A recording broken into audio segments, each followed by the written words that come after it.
ኒኩሌር መሳሪያ ያለው አገር ማንም ሰው ሊደፍረው አይችልም። ማንም ሰው ሊያጠቃው አይችልም። ይሄ አይግረምም። በአንድ ቀን ውስጥ እንዳለ የጋልፍ ህዝብ ወደ የመንና ወደ ኤርትራ፣ ወደ ኢትዮጵያ፣ ወደ ሱዳን የማይሰደድበት ምክንያት አለ ተብሎ አይገምትም። ከ2300 በላይ የድሮን ሚሳኤል የፈጸመችው የተባበሩት አረብ ኤምሬት ላይ ነው እና ንጉሱ እና ንጉሳዊ ቤተሰቡ ከሱኒ ነው፣ ማይኖሪቲ ናቸው ማለት ነው። ስለዚህ ማይኖሪቲውን ለማጆሪቲውን ለመግዛት ብዙ ግፍ የፈጸሙ ነው የሚገዟቸው። የኢራን ህዝብ በጣም ኢንቴሊጀንት ህዝብ ነው። በጣም ጭንቅላት ያላቸው ሰዎች ናቸው። ሳይንቲስቶች የማፍራት አቅም አላቸው። ይህ ጦርነት ከመቀስቀሱ በፊት የኢትዮጵያና የኤርትራ ውጥረት እናቅ ነበር። የሱዳን ግጭት እናቅ ነበር። እስራኤል ለሶማሌላንድ የሰጠችው እውቅና ነበር። አሜሪካ ልክ ነው እስራኤል የምታደርገውን ሁሉም ካለምንም ማወላወል የምትደግፍ አገር ናት። ታላላቅ መሪዎቻቸው ሲገደሉ አዳዲሶቹ መሪዎች አሁን ሪቪው ለማድረግ ይህን አይነት ፖሊሲ ሪቪው ለማድረግ ሊገደዱ ነው። ክሊር የሆነ ግብ ያላት በዚህ ጦርነት ውስጥ እስራኤል ብቻ ናት። በዚህ ጦርነት ማሸነፍ ማለት ለእስራኤል ምንድን ነው? እስራኤል ሁልጊዜ በአካባቢዋ ያሉት ሀገራት በጣም ተወግዛ ነው የኖረችው። ከተስማሙ በዚህ ብያኔ ኢራን እነዚህ ታጣቂ ኃይሎችን የምትደግፍበት ምክንያት ምንድን ነው? ምን ፈልጋ ነው? ከጦርነቱ በኋላ የምናቃት ዱባይና የምናቃት ኢማራት የምትቀጥል አይመስለኝም። ኢራን በተለይ ወታደራዊ አቅሟ እስክታጣ ድረስ በደንብ መደብደብ አለባት፣ መዳከም አለባት። ጦርነት ሲረዝም አይደለም፣ ጦርነት ሲያጭር ብቻ ነው ጥሩ ውጤት ሊያመጣ የሚችለው። ግን ጦርነቱ ውስጥ ስትገባ በአጭር ጊዜ መቆጨት ካልቻልክ ብታሸንፍም ስቲል በትልቅ ኪሳራ ነው የምታሸንፈው።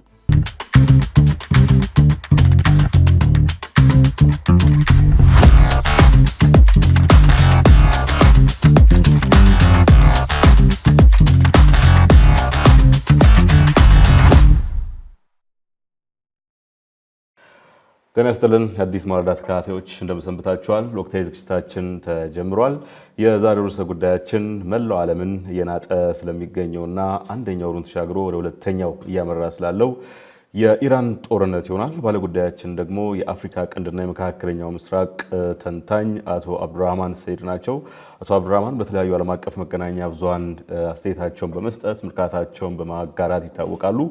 ለዚህ ርዕሰ ጉዳይ ደግሞ አዲስ ማለዳ ተገቢው ሰው ናቸው በማለት ጋብዛቸዋለች። እርሳቸውም ጥሪያችን አክብረው ከለንደን ብሪታንያ ተገኝተዋል። እስከ ዝግጅታችን ፍጻሜ ድረስ አብራችሁን ብትቆዩ ደስ እንሰኛለን። ዮሐንስ አሰፋ ነኝ።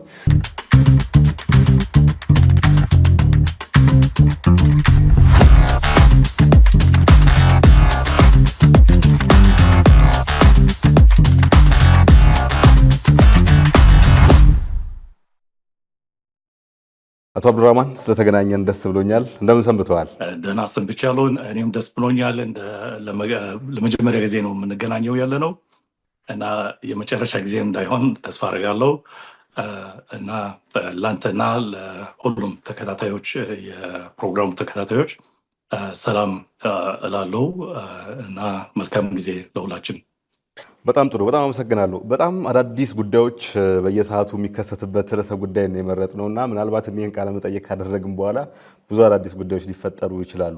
ይህን ከግምት ውስጥ በማስገባት ዋና ዋና ያልናቸውን ርዕሶች ምናልባት ጦርነቱ ቢጠናቀቅም ቢቀጥልም ምንም አይነት ለውጥ በማያመጡት ላይ ለማተኮር እንሞክራለን እና በአንድ ገራገር ጥያቄ ብጀምር ደስ ይለኛል። ይህ ጦርነት ባለቤቱ የማን ነው የሚለውን ብንመለከት ደስ ይለኛል። ይህንን የማነሳበት ምክንያት ምንድን ነው? የአሜሪካ ውጭ ጉዳይ ሚኒስትር ማርኮ ሩቢዮ ከጥቂት ጊዜያት በፊት እስራኤልን ተከትለን ነው የገባ ነው የሚል አስተያየት ሰጥተው ነበረ። በማግስቱ ደግሞ አስተባብለውታል። ወዲያው አይ ይሄም የኛም ጦርነት ነው የሚል ሀሳብ አንስተው ነበርና በእርግጥ ይሄ የእስራኤል ነው የአሜሪካ ነው ወይስ የሁለቱም ነው? የማን ጦርነት ነው? ከዚህ እንጀምር።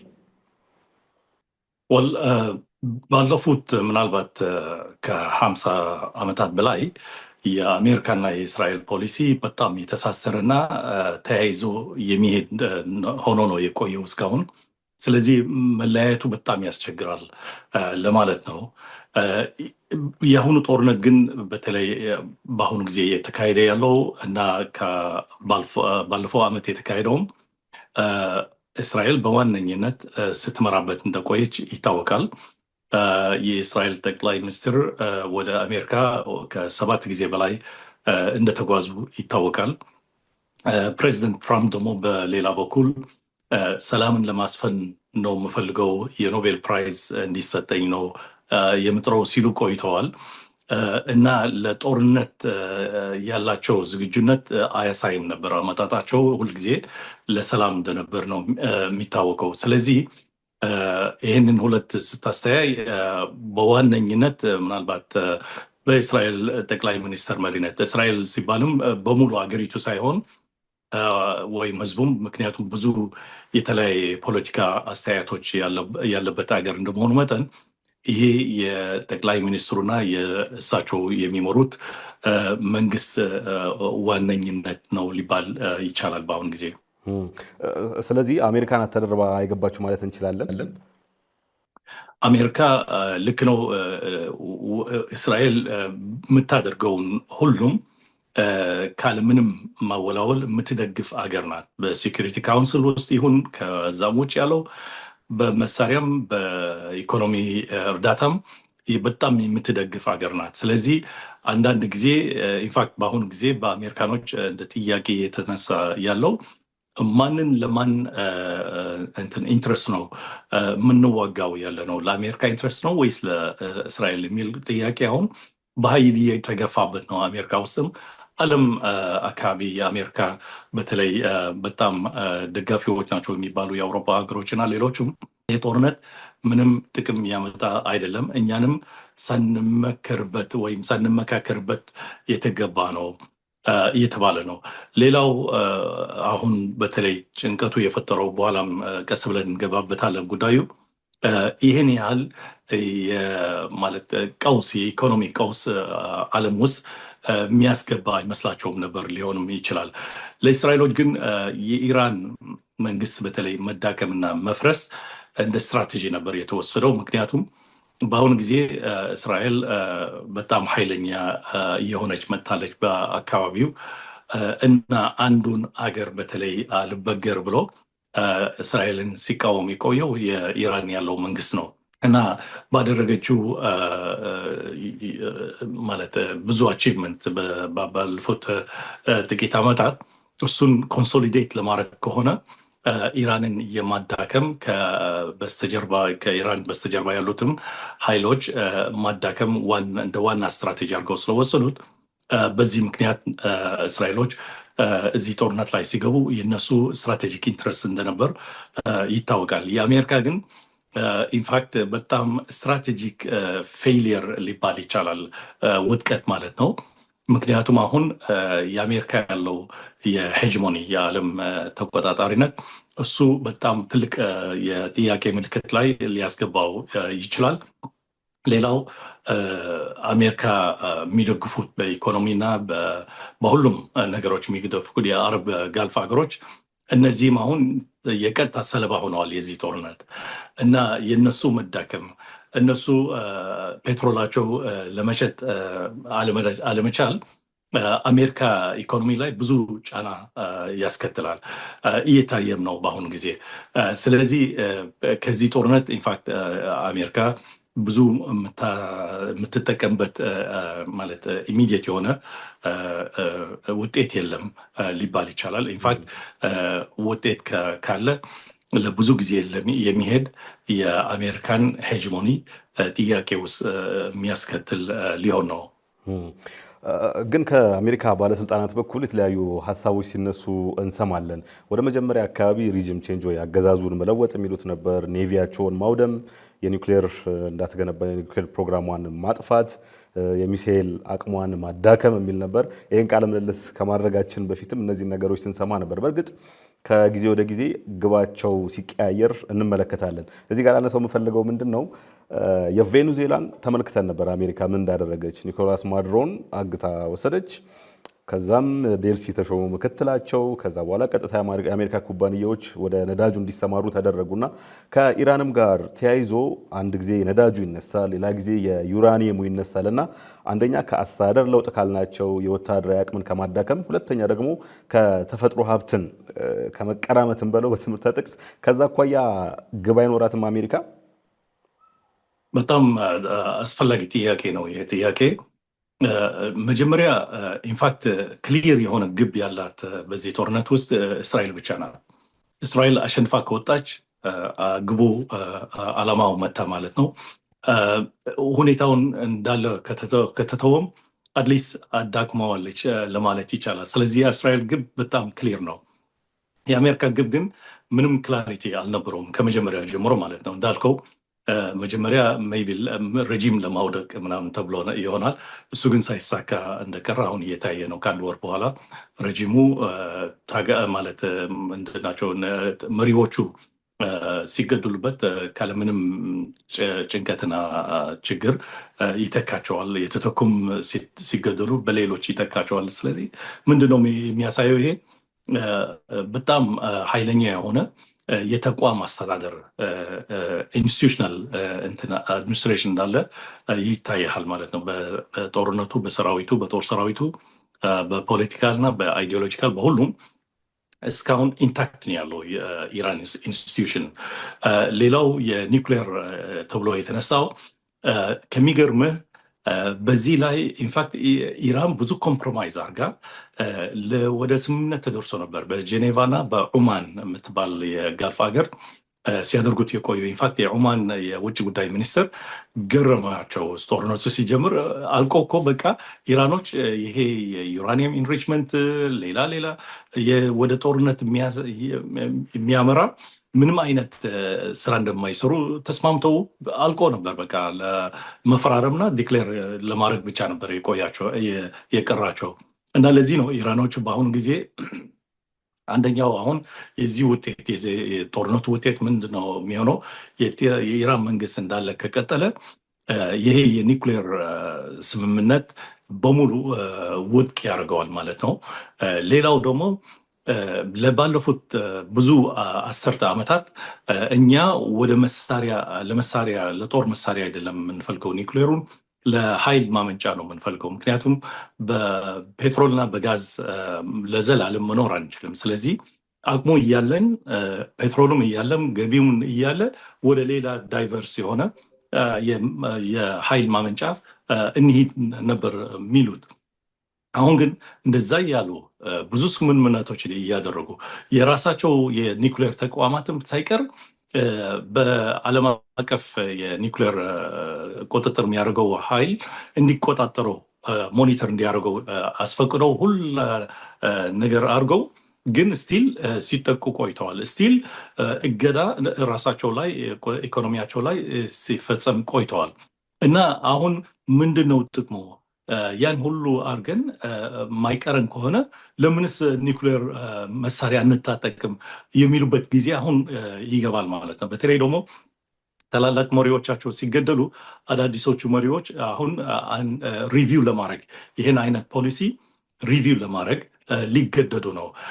በዚህ ምክንያት ከጦርነቱ በፊት የነበረችው ኢራንና ከጦርነቱ በኋላ የምትመጣው ኢራን በተለይ ባለው መንግስት እንዳለ ከቀጠለ በጣም ፈንዳሜንታል የሆነ መሰረታዊ የሆነ ለውጥ ሊያደርጉ ነው። ከዛም አልፎ ኢቭን የኒውክሌር መሳሪያም ለመታጠቅ ሊገደዱ ነው። ምክንያቱም የኒውክሌር መሳሪያ ያለው አገር ማንም ሰው ሊደፍረው አይችልም፣ ማንም ሰው ሊያጠቃው አይችልም።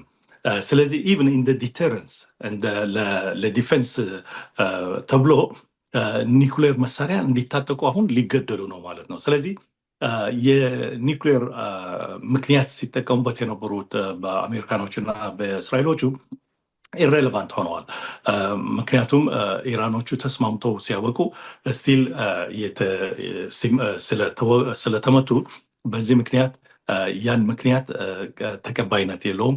ለዚህም ነው የዓለም መንግስታት በሙሉ ይሄ ነገር ትክክል እንዳልሆነ ህጋዊነት ያለበሰ ምክንያታዊም ያልሆነ ጥቃት ነው በኢራን ላይ የተፈጸመው እየተባለ ነው ያለው። እስካሁን እንዳነሱት ቅድም ሐሙስ ቀን ይመስለኛል ጃሪድ ኩሽነር፣ ስቲቭ ዊትኮፍ ልዩ መልእክተኛው እና የኢራን የውጭ ጉዳይ ሚኒስትር አባስ አራቺ ሆነው ጄኔቫ ላይ እየተወያዩ ቅዳሜ ነው ጦርነቱ የተነሳውና ለተከታታዮቻችን ምስሉን ለመስጠት ነው የጠቀስኩት። ግን እስራኤል ይህንን ጦርነት ካሸነፈች ለእሷ እንደ ድል ይሆናል ያሉ መስሎኛል ቅድም ሲያብራሩና በዚህ ጦርነት ማሸነፍ ማለት ለእስራኤል ምንድን ነው?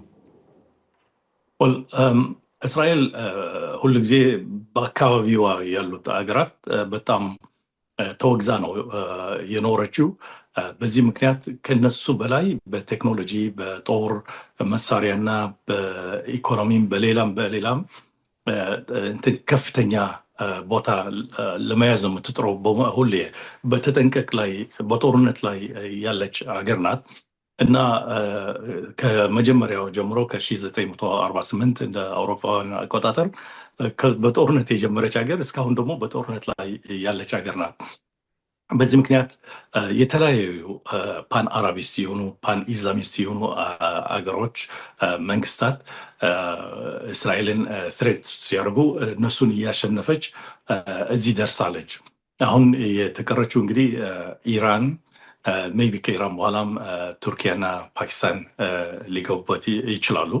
እነዚህ ልክ እንደ ጠላቶች ስትራቴጂክ ጠላቶች አድርገው ያዩዋቸዋል። ምክንያቱም የፈለጉትን እዛ ፍልስጤም ውስጥ ለመፈጸም ይሁን ከዛም በላይ ለመስፋፋት ምናምን የሚያስፈቅዱ ላይሆኑ ስለሚችሉ ለሌላው ሀገሮችም ለሌላ ህዝቦችም ኢንስፓየር ሊያደርጉ ስለሚችሉ በዚህ ምክንያት እንግዲህ ኢራንን እንደ አንድ ቀንድ ጠላት ከ1979 ዓመተ ምህረት ጀምሮ ይሄ ኢራን ያለው መንግስት እስራኤል የህልውናው እንዲያውም ሳይቀር የማያምን መንግስት ነው። ስለዚህ እሱን ማውደቅ በጣም ትልቅ ድል ሊባል ይቻላል።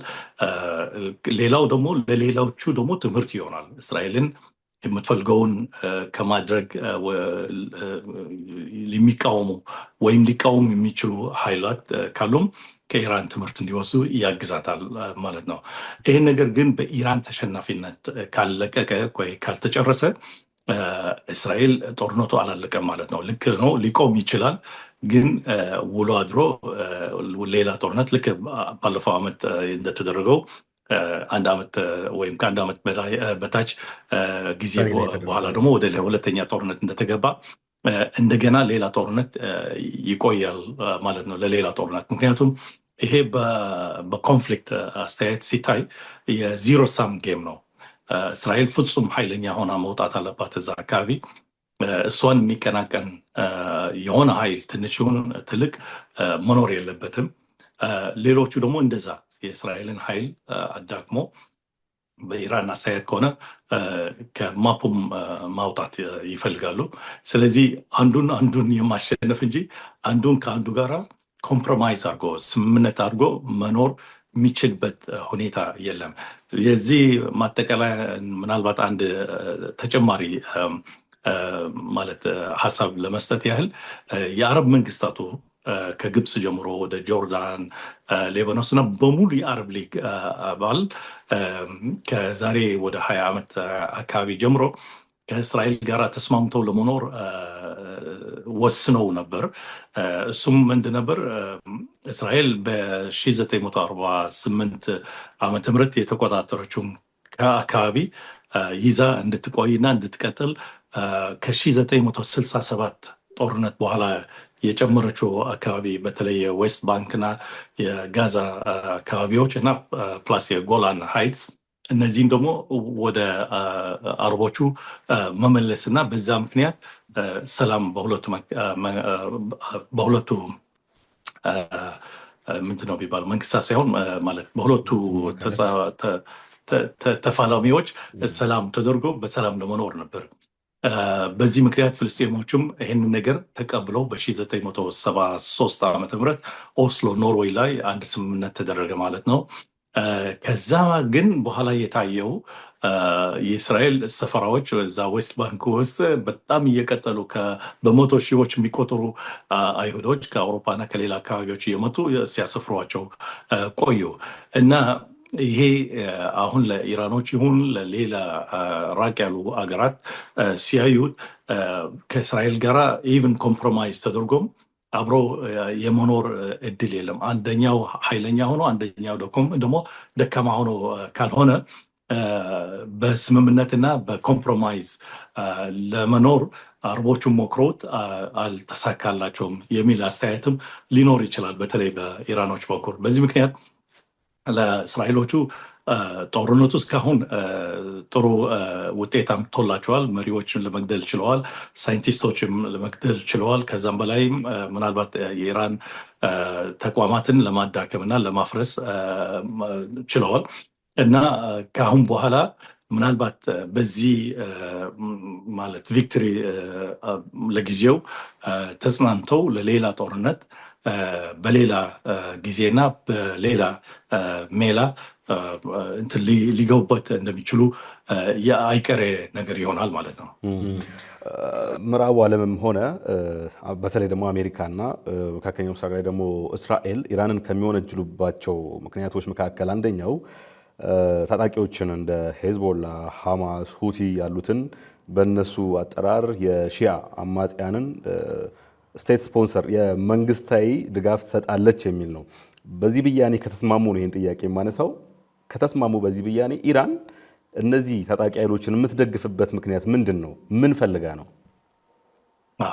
እንግዲህ መጀመሪያ ለኢራን እንደ እንትን ናቸው፣ እንደ ስትራቴጂክ አላይስ ናቸው። ምክንያቱም በኢራንና በእስራኤል መካከል ብዙ የጂኦግራፊና በመካከላቸው ደግሞ የተለያዩ ሀገሮች አሉ።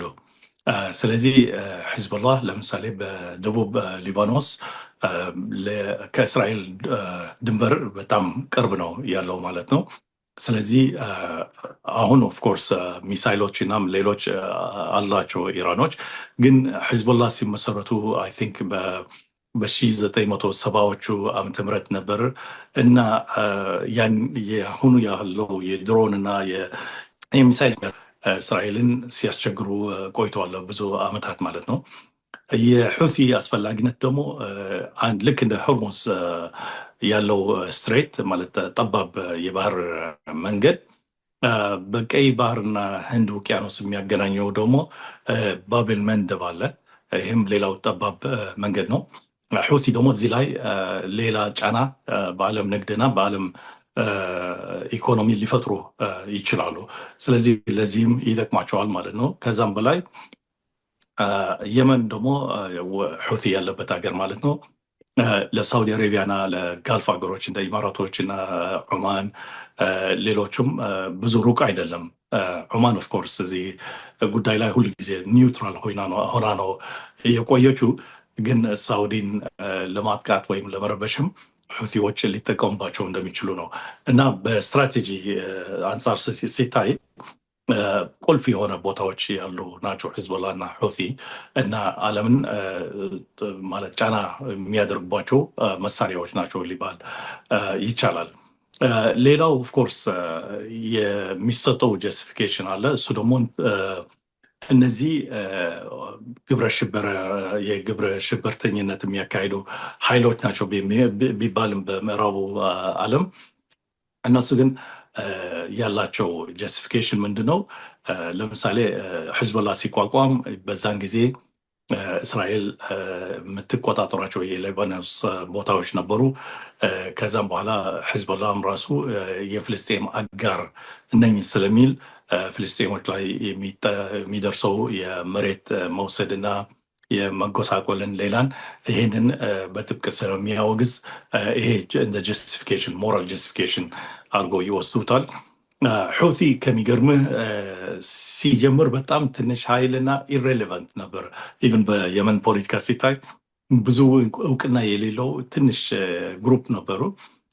ከዛ በኋላ ግን በየመን መንግስትና በሳውዲ ሲደረግባቸው የቆየው በጦርነት የማሸነፍ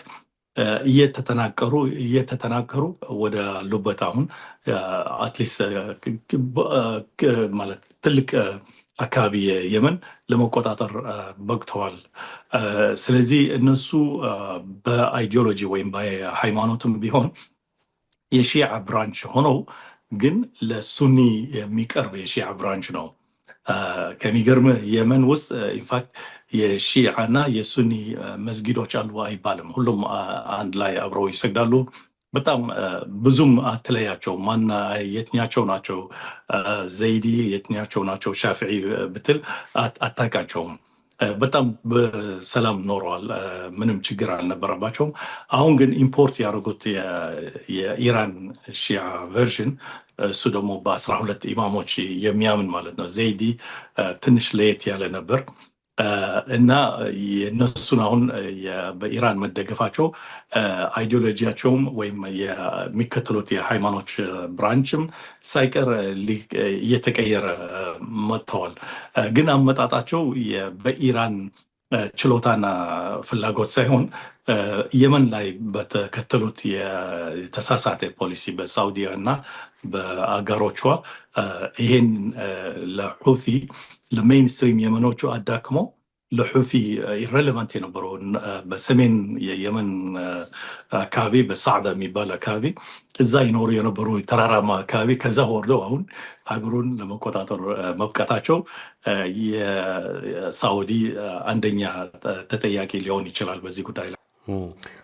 ስለዚህ አሁን በዛኛው አጽነፍ ስንመለከተው አሜሪካና እስራኤል እንደሚደጋገፉት ወይም አንድ መንግስት ከሌላው መንግስት ጋር እንደሚደጋገፈው ሁሉ ኢራን ለራሷ ስትራቴጂካዊ ጥቅሞች ስትል ነው ከነዚህ ኃይላት ጋር ግንኙነቶችን የመሰረተችው ወይም የምትረዳቸው ማለት ነው።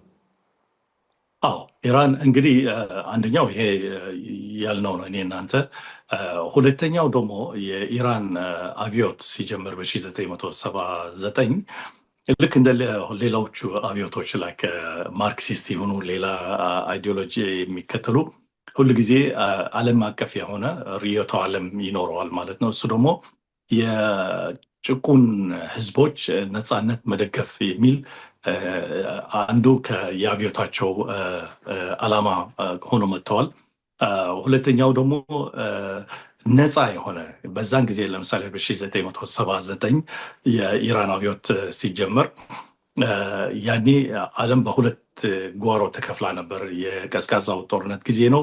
በሶቪየት ህብረትና በአሜሪካ የሚመሩ ሁለት እንትን ነበሩ፣ የዓለም ክፋሎች ነበሩ እና ኢራን ደግሞ ምን የሚል እንትን ነበራቸው ስሎጋን እንትን እኛ የምስራቁም የምዕራቡም አካል አይደለንም ሪፐብሊክ ኢስላሚክ ነን ምናምን የሚል ስሎጋን ይዘው ነው የመጡት። ልክ የኢትዮጵያ መንግስት የ1974-75 በአውሮፓ አቆጣጠር 60ዎቹ በኢትዮጵያ ሲጀመር መሬት ላራሹ ምን እያለ ከዛም ጨምሮ የአፍሪካ የነፃነት ንቅናቄዎች መደገፍ ምናምን ልክ እንደዛ ነበር ደግሞ የኢራኖቹም።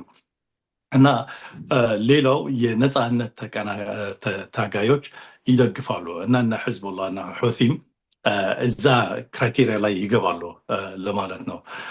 በዚህ ምክንያት ኢራኖቹ ከአይዲዮሎጂካል እና ስትራቴጂክ ኢንትረስት ስላላቸው በቀጥታ ወደ እንትን አብዮታቸውን ኤክስፖርት ለማድረግ ከሌሎች ደግሞ የነፃነት ታጋዮች ስትራቴጂክ ትስስር እንዲፈጥሩ ሞክረዋል። ይሄ ነገር እንግዲህ ኦፍኮርስ በሊባኖስ እና በየመን ሲታይ ሜይንሊ ከሺዓዎቹ ጋር ነው ያደረጉት። ግን ከፍልስጤም ጋር ስታይ ደግሞ ሱኒዎች ናቸው ፍልስጤሞች ለምሳሌ። ግን እነሱም ደግሞ ይደግፏቸዋል። የያስር አረፋት ፈታህ ጀምሮ እስካሁን የቅርቡ ጊዜ የነበረችው ወይም እስካሁን ልትኖር የሚችለው ሐማስ የምትባለው ግሩፕ እነሱንም ሳይቀር እየደገፉ ቆይተዋል ማለት ነው። ስለዚህ አይዲዮሎጂ ኦፍኮርስ የራሱ ጫና አለው በኢራን የውጭ ስትራቴጂ ውስጥ። ግን ከዛም በላይም ከአይዲዮሎጂም ተሻግሮም ሌላ የሚያገናኝ ነገሮች ሲገኙ የጋራ ጠላት መሳይ ነገሮች እነሱ እንደሚደግፉ ይታያል።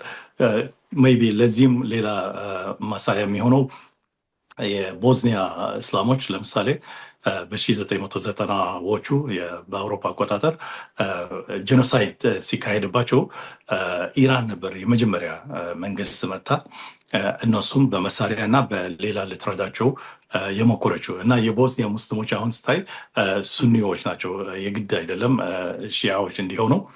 ግን በዛን ጊዜ ልክ በኢራን እንትን ፕሪንሲፕል መሰረት እነዚህ ሰዎች ለጄኖሳይድ እየተጋለጡ ስለሆኑ መርዳት አለብን ብለው ሊረዷቸው ችለዋል። በዛን ጊዜ በቀውጡ ጊዜ ማለት ነው። እና እንደዚህ ነው የኢራን ማብራሪያው ላይ አንድ ጥያቄ ተጫረብኝ። በእርግጥ ከርዕሳችን ትንሽ ወጣ ሊል ይችላል። ያሲር አራፋትን አነሱና ፋታ ብለው ከዛ ሐማስ ጋር ሲመጡ አንድ ትንሽ የግሩፕ ብለው ያቃለሉት መስሎ ተሰምቶኛል። እና ምክንያቱ ምንድን ነው? እንደዛ ነው ሐማስ ወል ለማቃለል ወይም ለማካበድ ሳይሆን እንጃ እንዴት እንደመጣ ነገሩ ላይ ግን 1979 እስራኤል ቴህራን ውስጥ ኤምባሲ ነበራት። ያን ኤምባሲ ተዘግቶ ይመስለኝ ያሲር አረፋት እንደ አንድ መሪ የፒኤልኦ መሪ ነበር። በዛን ጊዜ ለነሱ የሰጧቸው ይመስለኛል። እና ያሲር አረፋት በዛን ጊዜ በሙሉ የህዝብ ፍልስጤምን ወካይ ነው ተብሎ በፒኤልኦ ደግሞ ሲባል ሁሉም የፍልስጤም ግሩፖች ያካተተ ነበር። እና ለዚህ ነው ምናልባት ከፒኤልኦ ሲነጻጸር ሐማስ ታናሹ ነው። አንድ ቡድን ነው ማለት። ፒኤልኦ ብዙ ቡድኖች ነበር ውስጡ ያቀፈው። ለዚህም ለማለት ይሆናል፣ ግን ለማክበድ ወይም ለማቅለል ተብሎ አይደለም። አሪፍ።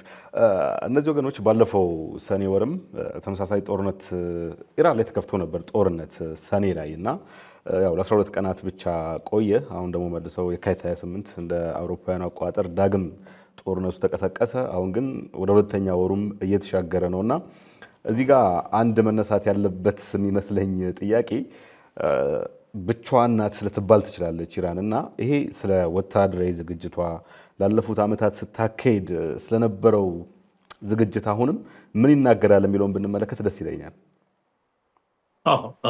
ኢራን ከሚገርምህ በ1979 ልክ አብዮታቸው እንደፈነዳና የኢራን ንጉስ ከስልጣን እንዳወረዱት ወደ 1 ዓመት ሳይቆዩ ነው ሌላ ጦርነት ተከፈተባቸው።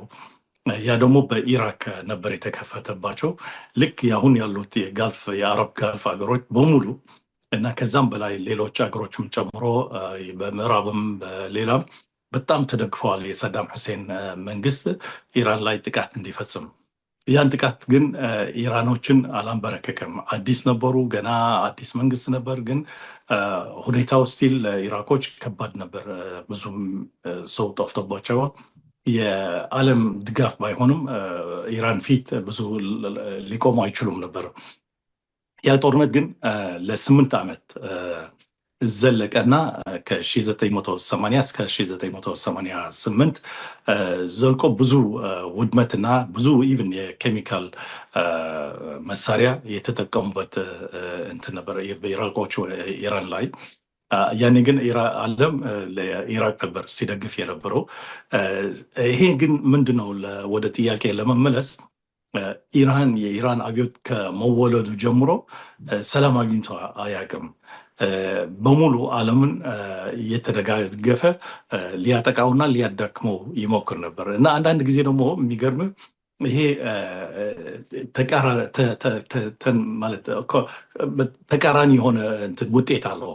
እሱ ደግሞ ምንድነው ኢራንን በጠላት የተከበበች ሰላም ልታገኝ ማችል ሆና ስለወሰደችው ራሷን እሱን እንግዲህ ራሳቸውን ለማጠናከር በመሳሪያ፣ በትጥቅ፣ በሳይንስ በሁሉም መስክ ሊታገሉ ተገደዱ ማለት ነው። ከጦርነቱም በኋላም የእገዳው ጉዳይ አልቆመም። የኢራን ኢኮኖሚ ኢንፋክት ብዙ ጊዜ ሲዳከም የቆየው በእገዳው ነው። በአሜሪካ የተሰነዘረባቸው እገዳ እስካሁን እየቀጠለ ነው ያለው እና ይሄ ደግሞ ራሱ ወደ ሰልፍ ሪላያንስ ያመራል። አንድ ሀገር በቃ በሁሉም መስክ ጫና ሲደረግበት ወይ ይወድቃል፣ ይፈርሳል፣ ወይ ደግሞ የራስ ኦልተርናቲቭስ እየፈጠሩ ራሳቸውን ለማስታጠቅ ራሳቸውን ኢኮኖሚያቸውንና ሌላቸው ለማሳደግ ይሞክራሉ። እና የኢራን የወሰዱት የቀሰሙት ትምህርት እንግዲህ ከባለፈው ዓመት የ12 ቀን ጦርነት ሳይሆን ከዴይ ዋን ከ1979 1980 ጀምሮ እየቀጠለ የመጣው እስካሁን እየቀጠለ ያለው የዓለም አቀፍ እገዳና ሌላ የኢራን ተቃዋሚ የመደገፍ ኢራን ላይም በቀጥታ ጦርነት የመፍጠር የመሳሰሉት ነገሮች ሁሉ ኢራንን በራሷ ላይ ተመርኩሳ የራሷን የሚያስፈልጓትን ነገር የማቅረብ አቅም እንዲኖራት ፑሽ አድርጓታል ለማለት ይቻላል። ከዛ በላይም አሁን ኢንፋክት ባለፈው አሁን በሩሲያ እና በዩክሬን ሲደረግ የነበረው ጦርነት የኢራን ድሮንስ እዛ ላይ ብዙ ሚና እንደነበራቸው ይታወቃል ማለት ነው። ስለዚህ ሩሲያ ሳትቀር ከኢራን መሳሪያ የምትገዛበት ሁኔታ ተፈጥሯል ማለት ነው። ስለዚህ እነዚህ ሰዎች ባለፉት 4-5 ዓመታት ሳይቆሙ ነው እየሰሩ ያሉት። ለዚህም የሚደግፋቸው የሚያግዛቸው ነገር አለ። እሱ ደግሞ ምንድን ነው? አንደኛ የኢራን ህዝብ በጣም በጣም ኢንቴሊጀንት ህዝብ ነው። እኔ እዚህ ለንደን ውስጥም አብረውን ሲማሩ የነበሩና ስናያቸው የነበረ ብናይ በጣም ብርቅ የሆነ እንትን ጭንቅላት ያላቸው ሰዎች ናቸው እና ሳይንቲስቶች የማፍራት አቅም አላቸው። ሌላው ደግሞ በሂስትሪም ስታይ ኢራን በቅኝ ግዛት ስር ወድቃ አታውቅም። በአብዛኛው ኢንፋክት ጊዜ የራሷ የሆነ ሲቪላይዜሽናል ስቴት ናት ሊባል ይቻላል። ስልጣኔ ያላት ለብዙ ሺህ ዓመታት የገዛች ናት። እንደ ትርክ ነገር ሳይሆን ኮንሲስተንትሊ የፐርሺያን ኤምፓየር ሲባል በሂስትሪ ውስጥ ከሮማን ኤምፓየር ማያንስ እንትን ነው ታሪክ ነው ያለው። ስለዚህ በጣም ትልቅ ህዝብ ነው ህዝቡ እና ይሄም ራሱ አግዞታል እንዳይወድቅና ራሱን በራሱ ትላርጎ ሪላይ አድርጎ የመከላከል አቅሙን ለመገንባት አስችሎታል ማለት ይቻላል በአሁኑ ጊዜ።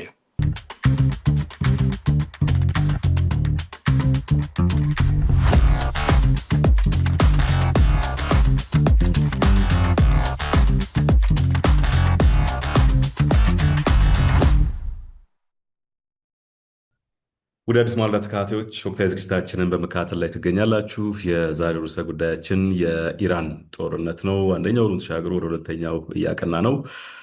በዚህ ርዕሰ ጉዳይ ላይ እንግዳ አድርገን የጋበዝናቸው የአፍሪካ ቀንድና የመካከለኛው ምስራቅ ተንታኝ አቶ አብዱራህማን ሰይድ ናቸው። እስከ ዝግጅታችን ፍጻሜ አሁንም አብራችሁን ብትቆዩ ደስ እንሰኛለን። ቀደም ሲል የተለያዩ ጉዳዮችን ስናነሳ ቆይተናል። አሁንም እንሄድባቸዋለን በስፋት። አቶ አብዱራህማን፣ ቀጥሎ ላነሳው የምፈልገው ጥያቄ ምንድን ነው? ኢራን ይህን ሁሉ ተቋቁማ ቀጥላለች። ከአብዮቱ ፈንዳት ጀምሮ ያለውን ነገር ሲያስረዱኝ ነበር። ግን በዛው ልክ በጣም ለጥቃት ተጋላጭ ናት። በተለይ የአየር ላይ ጥቃቶችን ከመከላከል አኳያ ብዙ ድክመቶች ይታያሉ ተብሎ ሲዘገብ እንመለከታለን እና የዚህ ምክንያቱ ምንድን ነው? የኢራን የአየር ኃይል እና ከዛም አልፎ ኢቨን የሲቪል አቪዬሽኑ በጣም የተዳከመ ነው። እሱም ምክንያቱም በእገዳው ምክንያት ብዙ ተጎድተዋል። የኢራን የአየር መሳሪያ ይሁን የአየር አቪዬሽን በዚህ ምክንያት ምናልባት እስካሁን እሱን የሚተካ የራሳቸው አቅም ለማፍራት ስላልበቁ ነው እንጂ በሌላ ምክንያት አይመስለኝም። ኢራን የሆርሙዝ ወሽመጥን ዘግቷለች እንበል በትምህርተ ጥቅስ ውስጥ ወይም ለአሜሪካና ለእስራኤል ውግንና ወይ ድጋፍ ያላቸውን እየከለከለች ሌሎቹን እያሳለፈች ነው እና ከትናንት በስቲያ ካልተሳሳትኩኝ ማርኮ ሩቢዮ እዛው ዋሽንግተን ከአልጀዚራ ጋር ቆይታ አድርገው ነበር እና በአንድም ይሁን በሌላ መንገድ ማስከፈታችን አይቀርም ብለዋል ሆርሙዝን። እና በግድ ሊከፈት ይችላል ሆርሙዝ? አዎ ይቻላል። ምክንያቱም ለምሳሌ ማለት በኃይል ምናልባት ብዙ ችግር ሊፈጥር ይችላል፣ ግን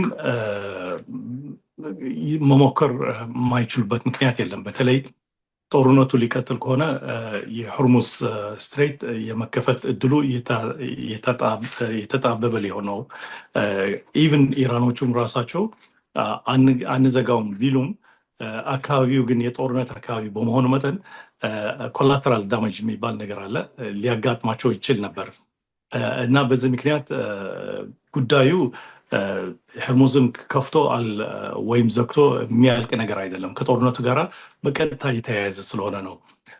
ሌላው ደግሞ ኢራኖች ኢንፋክት እስካሁን አልዘጋነውም ነው እያሉት ያሉት። የዘጉት ለጠላት መርከቦች እንጂ ከጠላት ጋር ምንም ግንኙነት የሌላቸው በእነሱ አስተያየት ማለት ነው ምንም ችግር የለባቸውም፣ ማለፍ ይችላሉ። ሲያልፉም ቆይተዋል። ከዛም በላይ ኢንፋክት በአሁኑ ጊዜ ራሳቸውም ጋራንቲ ሰጥተው ለማስተላለፍ እንደሚችሉ ትንሽ ገንዘብም ሊያስከፍሉ እንደሚያስቡ እየታየ ነው። ምናልባት አንደኛው ደግሞ መሰረታዊ ለውጥ ሆኖ የሚቀርበው ከዚህ በኋላ ምንድን ነው የሆርሙዝ ስትሬት እንዴት ይተዳደራል ካሁን በኋላ ኢራኖች ራሳቸው የሆነ አስተያየት ሊኖራቸው ነው። ስለዚህ ጉዳዩ ከጦርነቱ ጋር የተያያዘ ሆኖ ግን አሁን መሰረታዊ ለውጥ ላይ የገፋ ነው ማለት ይቻላል። ሆርሙስ ካነሳን አይቀር ምን አይነት ጉልበት ሰጣት ግን ለኢራን? ይህንን ነገር ትንሽ ሰፋ አድርገን ብንመለከተው ደስ ይለኛል። እንደ መደራደሪያ ስትጠቀመው ተመልክተናል እና የጦርነቱንም አቅጣጫ የቀየረው አይነት ይመስላል እና በዚህ ላይ ትንሽ ቢሉ ደስ ይለኛል። ከሚገርምህ ሆርሙስን ለመዝጋት እንዲሁም ሌላ ጠባብ አካባቢዎች ለምሳሌ ባብል መንደብ ወይም ስዌዝ ካናል ሌሎቹም እንደዛ ጠባብ የመርከቦች መስመር ለመዝጋት ብዙ ኃይል አያስፈልግም። ለምሳሌ ሁቲዎች በጣም ኃይለኛ ኃይል አይደሉም፣ ግን አንድ ትንሽ መድፍ ካለ አንድ ፍሬት ካረክ በቀጥታ ኢምፓክት ያደርጋል። ኢኮኖሚ ላይ፣ ኢንሹራንስ ላይ በሙሉ እንትን ይፈጥራል፣ ቀውስ ይፈጥራል። እሱ እንግዲህ ልክ እንደ ስትራቴጂክ ዌፐን ነው፣ ግን እሱን ለማስተግበር ብዙ አቅም የሚጠይቅ ነገር አይደለም። ኢንፋክት ቀላሉ ነው። ለዚህ ነው ይሄ ጦርነት አሲሜትሪክ ነው የሚባለው። ተመጣጣኝ የሆነ የኢራን ኃይልና የአሜሪካና እስራኤል ኃይል ስላለ አይደለም። ኢንፋክት በጣም ጋፕ ያለው ነው። የአሜሪካና እስራኤል ኃይል ከፍተኛ እንትን የበላይነት አለው። ስለዚህ ግን ኢራኖች ደግሞ በጣም ስትራቴጂስት ናቸው። ስለዚህ የነሱን ያህል አየር ኃይል የነሱን ያህል ቴክኖሎጂ የለንም፣ ግን ደግሞ ሌሎች ፕሪቪሌጅስ አሉ። እነዚህ ደግሞ ስትራቴጂክ አካባቢዎቹን በቀላሉ መቆጣጠርና ለዓለም ኢኮኖሚ ደግሞ ቀውስ ለመፍጠር በዛም አድርገው ጫና አሜሪካና እስራኤል ላይ ለመፍጠር ይችላሉ በማለት ነው ይሄን ነገር እየተጠቀሙበት ያሉት። ይሄ ደግሞ አይቀሬ ነበር ማለት ነው። ምክንያቱም ለነሱ በጣም አመቺ ነው፣ ኮስቱ ደግሞ በጣም ትንሽ ነው። ለዚህ ነው ኢቭን ወታደርም አንተ አካባቢውን ደሴቶቹ ወይም ኮስታል ላይኑ ብትቆጣጠርም ስቲል ከቅርብ ርቀት ሆኖ ቦታው የመተላለፊያ እንዳይሆን ሊገድቡት ይችላሉ፣ ኢራኖቹም ሁቲዎቹም ሌሎችም ማለት ነው። በዚህ ምክንያት ይሄ በጣም ስትራቴጂክ እንትን አለው፣ አስፈላጊነት አለው። ደግሞ በሎው ኮስት ማስተግበር ይችላል። ልክ እንዳሁን እንደ ድሮኖቹ አሁን ለምሳሌ ለድሮን የሚያጠቃ መሳሪያ በጣም በቢሊየንስ ነው ዋጋ የሚያስከፍለው። ድሮኑን ለማምረት ግን በጣም ርካሽ ነው። ስለዚህ ርካሽ ዋጋ ተጠቅመ ትልቅ ስትራቴጂካዊ አድቫንቴጅ የማግኘት እንትን አቅም እያሳዩ ናቸው ያሉት ኢራኖቹ በአሁኑ ጊዜ። በመሀል ላይ አንድ ኢንተረስቲንግ ነገር አንስተውልኛል እና ከዚህ በኋላ ማን ያስተዳድረው የሚለው ነገር ሁላ ሊመጣ ይችላል ብለውኛል እና እንደዚህ አይነት ተሞክሮ ያውቃል ከዚህ በፊት በሌላ ቦታ በሆርሙዝም ብቻ ባይሆን እና ሆርሙዝ ላይ ይሄ ሊተገበር የሚችልበት እድልና ኢራንም እንድትስማማ ትችላለች። በዚህ ላይ ትንሽ ምንልበት? አዎ ማለት ይቻላል። ለምሳሌ በዓለም እንደዚህ አይነት ጠባብ አካባቢዎች ወደ 5 ወይም ከ5 በላይ ትንሽ ይሆናሉ። ግን ጥያቄና ጦርነት ያስነሳ ጠባብ አካባቢዎች ለምሳሌ የስዌዝ ካናል ነበር። በ1956 በአውሮፓ አቆጣጠር የዛኔ ፓን አረቢስት የሆኑ ፕሬዚደንት ጀማል አብዱናስር ስዌዝ ካናል ናሽናላይዝ ሲያደርጉት በቀጥታ ብሪታንያ፣ ፈረንሳ፣ እስራኤል ጦርነት ከፈቱ። ምክንያቱም ይሄ ኢንተርናሽናል ስዌዝ እንትን ካናል ስለሆነ የግድ እንትን ማድረግ አለብን፣ እናንተ ብቻችሁን መቆጣጠር የለባችሁም ተብሎ ግን አልተሳካላቸውም። ስለዚህ ይሄ እንደ አንድ ምሳሌ ሊወሰድ ይችላል። በሆርሙዝ አካባቢ ለምሳሌ ኦማን አለችበት አካባቢው፣ ሜይ ቢ በከፊልም ኢማራቶችም አሉበት። ስለዚህ ኢራን ብቻዋን ለምሳሌ ከስዌዝ ካናል ለየት የሚያደርገው ስዌዝ ካናል በሙሉ በግብፅ መሬት ነው የሚያልፈው። ሆርሙዝ ግን ኦማን፣ ኢራን እና ኢማሬትስ እንትን ያካተተ ስለሆነ የነዚህ ሶስት ሀገራት መስማማት ሊያስፈልግ ይችላል። ከዛም በላይ ዓለምም ይቀበለዋል ወይስ አይቀበለውም እሱም ሌላ ጥያቄ ይሆናል ማለት ነው። ግን እንደ ፕሪኮንዲሽን አሁን ለጦርነቱ ሲያበቃ ወይም እንዲያበቃ ኢራኖች አንዱ ከሚያመጡት ፕሪኮንዲሽንስ አንዱ የሆርሙዝ ጉዳይ አስተዳደሩ በገንዘብም እንዲከፍሉ በዛ የሚተላለፉት ሀገራት መርከቦች ለኢራን እንደ ቀረጥ ነገር ታክስ እንዲከፍሉ እየተባለ ነው። ለምሳሌ ለግብፅ በስዌዝ ካናል ብዙ ቢሊዮንስ ወደ 10 ቢሊዮን ዶላር የሚደርስ በአመት ገቢ አላቸው። ስለዚህ ኢራኖችም ዋይኖት እኛስ ለምን እንደዛ ገቢ አይኖርንም እያሉ ናቸው። ይሄ ግን ኦፍኮርስ ቆይቶ የሚታይ ነገር ሊሆን ነው። ጥሩ። ኢራን አሁን እንግዲህ ከወሰደቻቸው አጸፋዊ እርምጃዎች መካከል ከእስራኤል ባልተናነሰ ልንለው እንችላለን፣ ወይም ሊበልጥ ይችላል ምናልባት የገልፍ ሀገራት ላይ ነው እና አቅሟን ሁሉ አሰባስባ ያው አሜሪካ ሩቅ ስለሆነች እስራኤል ላይ ብቻ ለምን አላደረገችም? እነዚህን የገልፍ ሀገራት ለምን ኢላማ አደረገቻቸው? ይሄ በጣም ኢንትረስቲንግ ኮስችን ነው። ምክንያቱም ከመጀመሪያ ከጦርነቱ ከመጀመሩ በፊት በኢራን ውጭ ጉዳይ ሚኒስትር ወደ እነዚህ የአረብ ጋልፍ ሀገሮች የሄዱ ማስጠንቀቂያ ሲሰጡ ቆይተዋል። እሱ ደግሞ ለምንድን ነው? አንደኛው የአሜሪካ የሚሊተሪ ካምፕ እዚህ አካባቢ ነው ያለው። ስለዚህ እስራኤልና ይሄ አካባቢ ለኢራኖች ልክ የጠላት አካባቢ አድርገው ስለሚወዙት ይህን አካባቢ ደግሞ ለማጥቃት ይቀርባቸዋል፣ ይቀላቸዋል፣ ሌላ ከዛ ራቅ ያለ አካባቢዎች ከማጥቃት ማለት ነው። በዚህ ምክንያት አንደኛው ይሄ ነው። ሁለተኛው ደግሞ እነዚህ ሀገሮች ብዙ ለአሜሪካ የኢኮኖሚ ደገፍ የሚያደርጉ ናቸው፣ የአረብ ጋልፍና ሀገሮች ማለት ነው። እንደምታውቀው በዋናነት የዚህ አካባቢ ኢኮኖሚ ከአሜሪካ ጋር የተያያዘ ነው። የዚህ አካባቢ ጸጥታም ሴኪሪቲ ከአሜሪካ ጋር የተያያዘ ነው። በዚህ ምክንያት ብዙ የአሜሪካ ኢንትረስት ያለበት አካባቢ ነው። ስለዚህ አሜሪካን ኢንትረስት ለመምታት ከተፈለገ ወደ ዋሽንግተን ወይም ካሊፎርኒያ መሄድ አይችሉትም፣ አያስፈልጋቸውም እዛው ያለው። አሁን ደግሞ ይሄም ሌላው ፕሪኮንዲሽን ነው። አሁን ለጦርነቱም ለማስቆም በኢራኖች በኩል እየመጣ ያለው ፕሪኮንዲሽን ምንድን ነው? የአሜሪካ ጦር ሰራዊት ከዚህ አካባቢ እንዲርቅ፣ ከጋልፍ አካባቢ እንዲርቅ። ለጋልፍ ሀገሮችም እኛ እናንተን ለማጥቃት አይደለም፣ እናንተን ለማጥቃት ፈልገን አይደለም፣ ግን የእናንተ የአየር ክልልና የእናንተ መሬትና ሉዓላዊ መሬት ተጠቅመው እያጠቁን ስለሆነ እነሱን ለማጥቃት ነው እያሉ ናቸው ያሉት ማለት ነው። ስለዚህ ለሚመጣው ውጤት ከዚህ ጦርነት በኋላ የአሜሪካ እዛ አካባቢ የመስፈር ወታደራዊ ሰፈራዎች እንዲለቁ ሊያደርጉ ናቸው ማለት ነው። ይህ ደግሞ ለነሱ በጣም ስትራቴጂክ እንትን ነው፣ ጎል ነው፣ ግብ ነው።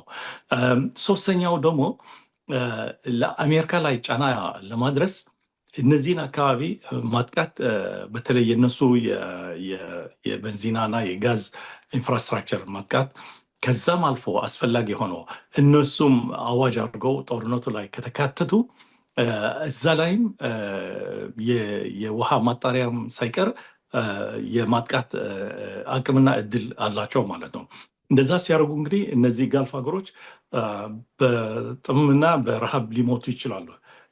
ይሄ አይግረምም። በአንድ ቀን ውስጥ እንዳለ የጋልፍ ሕዝብ ወደ የመንና ወደ ኤርትራ፣ ወደ ኢትዮጵያ፣ ወደ ሱዳን የማይሰደድበት ምክንያት አለ ተብሎ አይገምትም። ኢንፋክት ይታየኛል፣ ሳነበው ሳየው ሁኔታው በጣም ፍራጃይል ነው ያለው፣ በጣም አደገኛ ሁኔታ ያለው። ለዚህም ነው አፋቸውን ከፍተው እኛ የዚህ ጦርነት አካል ነን፣ ኢራንን እናጠቃታለን፣ ስላጠቃችን እያሉ አይደለም እስካሁን ታግሰዋል። ምክንያቱም እሱ አደጋው እየታያቸው ስለሆነን ማለት ነው። ሌላው አራተኛው ደግሞ ባለፉት ማለት ጥቂት ዓመታት ኢንፋክት ዱባይ ባለፉት 10፣ 15፣ 20 ዓመት ወደ ዳይቨርሲፊኬሽን ገብተው ነበር። ኢኮኖሚያቸው ፔትሮል ላይ ብቻ ሳይሆን ሌላም የፋይናንስ፣ የቱሪዝም፣ የሌላ እናስገባበታለን ብለው ብዙ ሰርተው ዱባይ ኢንፋክት በጣም ሰክሴስፉል ነበሩ በዚህ ላይ። የዓለም የንግድ መናኸሪያ፣ የኢንቨስትመንት መናኸሪያ ሆነው ቆይተዋል። አሁን እሱ እየተመታ ነው ያለው። እሱ ደግሞ ራሱ የቻለ ጫና ያሳድርባቸዋል። ዱባይ ኢንፋክት እንደ ሮል ሞዴል ነበረች። አሁን በአሁኑ ጊዜ ኢንፋክት ሪያድ እና ጅዳ በሳውዲ አረቢያ ውስጥ ልክ የዱባይን ሞዴል ተከትለው እንደዛ ዳይቨርሲፋይ ለማድረግ በአዲሱ ያለው የአልጋ ወራሹ እንትን ፖሊሲ ልክ ዳይቨርሲፊኬሽን ኦፍ ኢኮኖሚ ምናምን ተብሎ የ2030 2030 ዓመተ ምህረት እንትን እቅድ አድርገው ልክ ሪያድ ውስጥ ልክ የዱባይ አይነት ፋይናንሻል ሴንተር እንዲፈጠር ጅዳውም ውስጥ እንደዛ እዚህ ላይ ናቸው እና ይሄ ነገር እንግዲህ አሁን ለኢንቨስተሮቹ ስጋት ስለሚፈጥር ኦልሬዲ ዱባይ ኢንቨስት አድርገው የነበሩ ዱባይ የሁለተኛ የሚኖርባት አገር አድርገዋት የነበሩ በሙሉ አሁን እስከ 25 እስከ 300 ሺህ እየከፈሉ እየወጡ ናቸው። እንትናቸውም ኢንቨስትመንታቸውም ወደ ሲንጋፖር እና ወደ ሌላ አካባቢዎች እያዘዋወሩ ናቸው። ይሄ ራሱ ደግሞ ኢንፋክት ከዚህ በኋላ ከጦርነቱ በኋላ የምናቃት ዱባይ እና የምናቃት ኢማራት የምትቀጥል አይመስለኝም። በጣም የተለየች ኢማራት ልናገኝ ነው። ስለ ኢማራቶቹ ካነሳን አይቀር ገልፍ ሀገራት ጋር ጥቃት ብትፈጽምም ኢራን ቢያንስ እኔ ለዚህ ቃለ መጠይቅ ስዘጋጅ እንኳን ከ2300 በላይ የድሮን ሚሳኤል የፈጸመችው የተባበሩት አረብ ኤምሬት ላይ ነው እና ምንድነው ምክንያቱ? እሷን ነጠላ በተለይ ሁሉም ጋር ጥቃት ፈጽማለች ቤዝ ያለችበት ወይም እርስዎ ቅድም ያበራሩት ምክንያቶች የተነሳ ግን ዩኤኢ ላይ ይበረክታል። ምክንያቱ ምንድን ነው? ዩኤኢ ማለት በክፍት ማለት በኦፕንሊ ከእስራኤሎች ጋር ጥልቅ የሆነ ትብብር ፈጥረዋል። ከዛም በላይም የአብርሃም አኮርድ የሚባል የሶስቱ ሃይማኖት እስልምና፣ ክርስትና፣ ይሁድነት አጣምሮ የአብርሃም ልጆች ወይም የአብርሃም ሃይማኖት እየተባለ የሚጠራ አንድ ኢኒሽቲቭ ወስደው እየሰሩበት የቆዩ ናቸው። ሶስተኛ ደግሞ ባለው በዩኤኢ በአካባቢው እንደ የመን ምናምን ወስደ ከዛም ራቅ ብለ ደግሞ ወደ ሱዳን፣ አፍሪካ ቀንድና ሊቢያም እዛም ላይ በጣም አሉታዊ ኔጋቲቭ የሆነ ሚና ሲጫወቱ ቆይተዋል። ይሄ ሁሉ ግን ሲያደርጉ ለዩኤኢ ኢንትረስት ሳይሆን ለሌሎቹ በተለይ ለእስራኤሎቹ ኢንትረስት ተደርጎ ነው የሚወሰደው በዛ አካባቢ ማለት ነው። ስለዚህ በዚህ ምክንያት እነሱ ትልቁ ማለት ጥቃት ሲደርስባቸው ቆይተዋል እስካሁን። ይሄ ጥቃት ደግሞ የሚቆም አይመስለኝም በቀላሉ። ተጨማሪ በዚህ ላይ ደግሞ ልክ እንደ ሌሎች ሀገሮች እዛም አሉ የአሜሪካና የእስራኤሎች ኢንፍራስትራክቸርስ አሉ፣ የሚሊተሪ ኢንቴሊጀንስ እና የኢኮኖሚም ሳይቀር ብዙ ነገሮች አሉ። ስለዚህ እነሱ ይችን ሀገር ለይቶ ከሌላው በላይ ማጥቃታቸው በዚህ ምክንያቶች ነው የሚል እምነት አለኝ። ኢራን ይህን ሁላ ጥቃት ብትፈጽም በሚያስገርም ሁኔታ ሉዓላዊነታችን ተጣሰ ወይ የሚቃረን መግለጫ ከማውጣት ባለፈ እነዚህ የገልፍ ሀገራት አንድም እርምጃ አልወሰዱም እስካሁን ቢያንስ ይህን ቃለ መጠይቅ እስክናደርግና ይህም ግርምታን የሚያጭር ነው። ምክንያታቸው ምንድን ነው? ከትንሽ ጊዜ በፊት እንደገለጽኩት ነው ራሳቸው ላይ የሚደርስ አደጋ ከፍተኛ ነው። ለኢራኖች ኢንፋክት ምቹ ሁኔታ ይፈጥራል። እነሱ በግልጽ ኦኬ እዚህ ጦርነት ላይ እስካሁን ኢራኖች የሚሉት ያሉት እናንተ እንዳትጠቁ ከፈለጋችሁ ከእናንተ ተነስቶ የሚያጠቃን ያለው ኃይል ማውጣት አለባችሁ። የራሳችሁ ሉዓላዊነት ኢንትረስት ካላችሁ እነዚህን ኃይሎች ማውጣት አለባችሁ እያሉ ናቸው።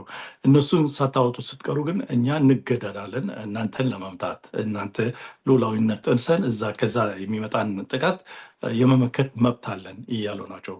ኢንፋክት በዛሬ ጠዋትም ሳወራ ካምፖቹን በአሜሪካኖች የተመሰረተው ካምፕ እዛ የነበሩ ወታደሮች ወደ ሆቴሎች ምናምን እያስገቧቸው ነው የሚል ወሬ ነበረ። ስለዚህ ከባለፉት ቀናት በተለይ ዱባይ አካባቢ ሆቴሎቹም ሲጠቁ ስለነበር ለዚህ ይሆን ብዬ ስገምት ነበር ማለት ነው።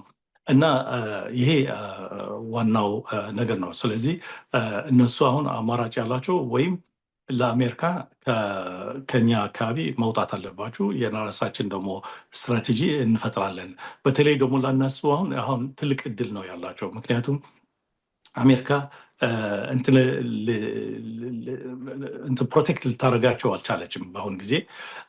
ስለዚህ የሁሉ ቢሊየንስ ሲያጠፉት የነበሩ አሜሪካ ፕሮቴክት እንድታደርጋቸው ከኢራን ጥቃት ልትከላከልላቸው አልቻለችም ለማለት ይቻላል።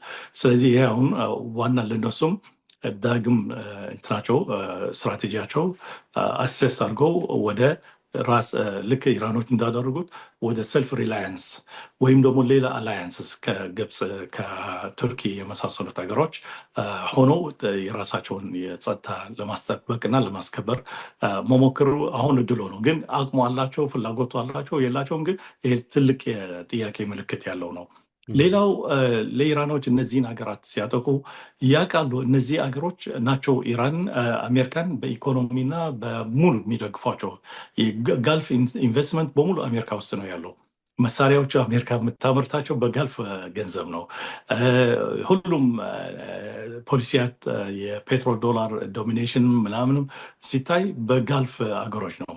ስለዚህ ለኢራን ስትራቴጂክ ነው የጋልፍ ሀገሮችን የፔትሮል ኤክስፖርት የማድረግና የአሜሪካን ኢኮኖሚ በቀጥታ በተዘዋዋሪ ብቻ ሳይሆን በቀጥታ እንትን ሊያዳክመው ስለሚችል በዚህ ምክንያት ለኢራኖች እነዚህ ሰዎች አወጁ አላወጁም ብዙ ማለት ደንታ አይሰጣቸውም።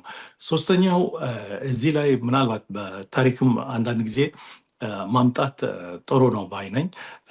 ለምሳሌ እንዳልኩት ቀደም ብዬ አብዮቱ ሲጀምር በኢራቅ የሳዳም ሁሴን ኢራቅ አድርገው ጥቃት ፈጽመውበታል እነዚህ ሀገሮች ማለት ነው።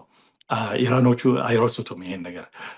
ሌላው እነዚህ የአረብ መንግስታት በተለይ ደግሞ ጋልፍ ላይ ያሉት መንግስታት ደግሞ የፓን አረብ የፓን ኢስላሚስት ኃይል እንዳይነሳ ማለት ለሁሉም ዩናይት አድርጎ ኃይል እንዳይነሳ ብዙ ሰርተዋል። ኢንፋክት ከአንደኛው የዓለም ጦርነት ጀምሮ ስለ ጸረ ኦቶማንስ የተደረገው የነሱ ለምሳሌ የሕጃዝ መሪ የነበሩት ሸሪፍ ሁሴን ብን ዓሊ የሚባል ሰው ከእንግሊዞች ጋር ሆኖ ቱርኮች ላይ ጦርነት አውጀዋል።